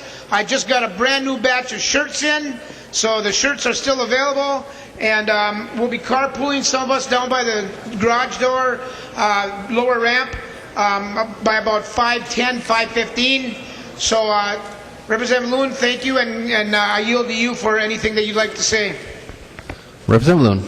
Thank you, members. And I think Representative Ward covered it all, other than I know it's a busy night. There's a lot going on. Even if you can't come for the whole 2 hours, if you want to come over, see the place, you'll get a little, we'll get a little information on some of the people that they help, and you'll see the shop. Those that can stay, we're going to do a little tagging of some new merchandise and help them set out some all the things that are donated for sale.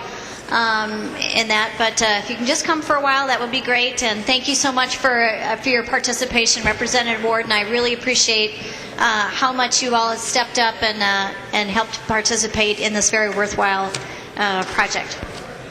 Representative Murphy. Thank you, Mr. Speaker and members, and the whole Capitol community. On Thursday morning,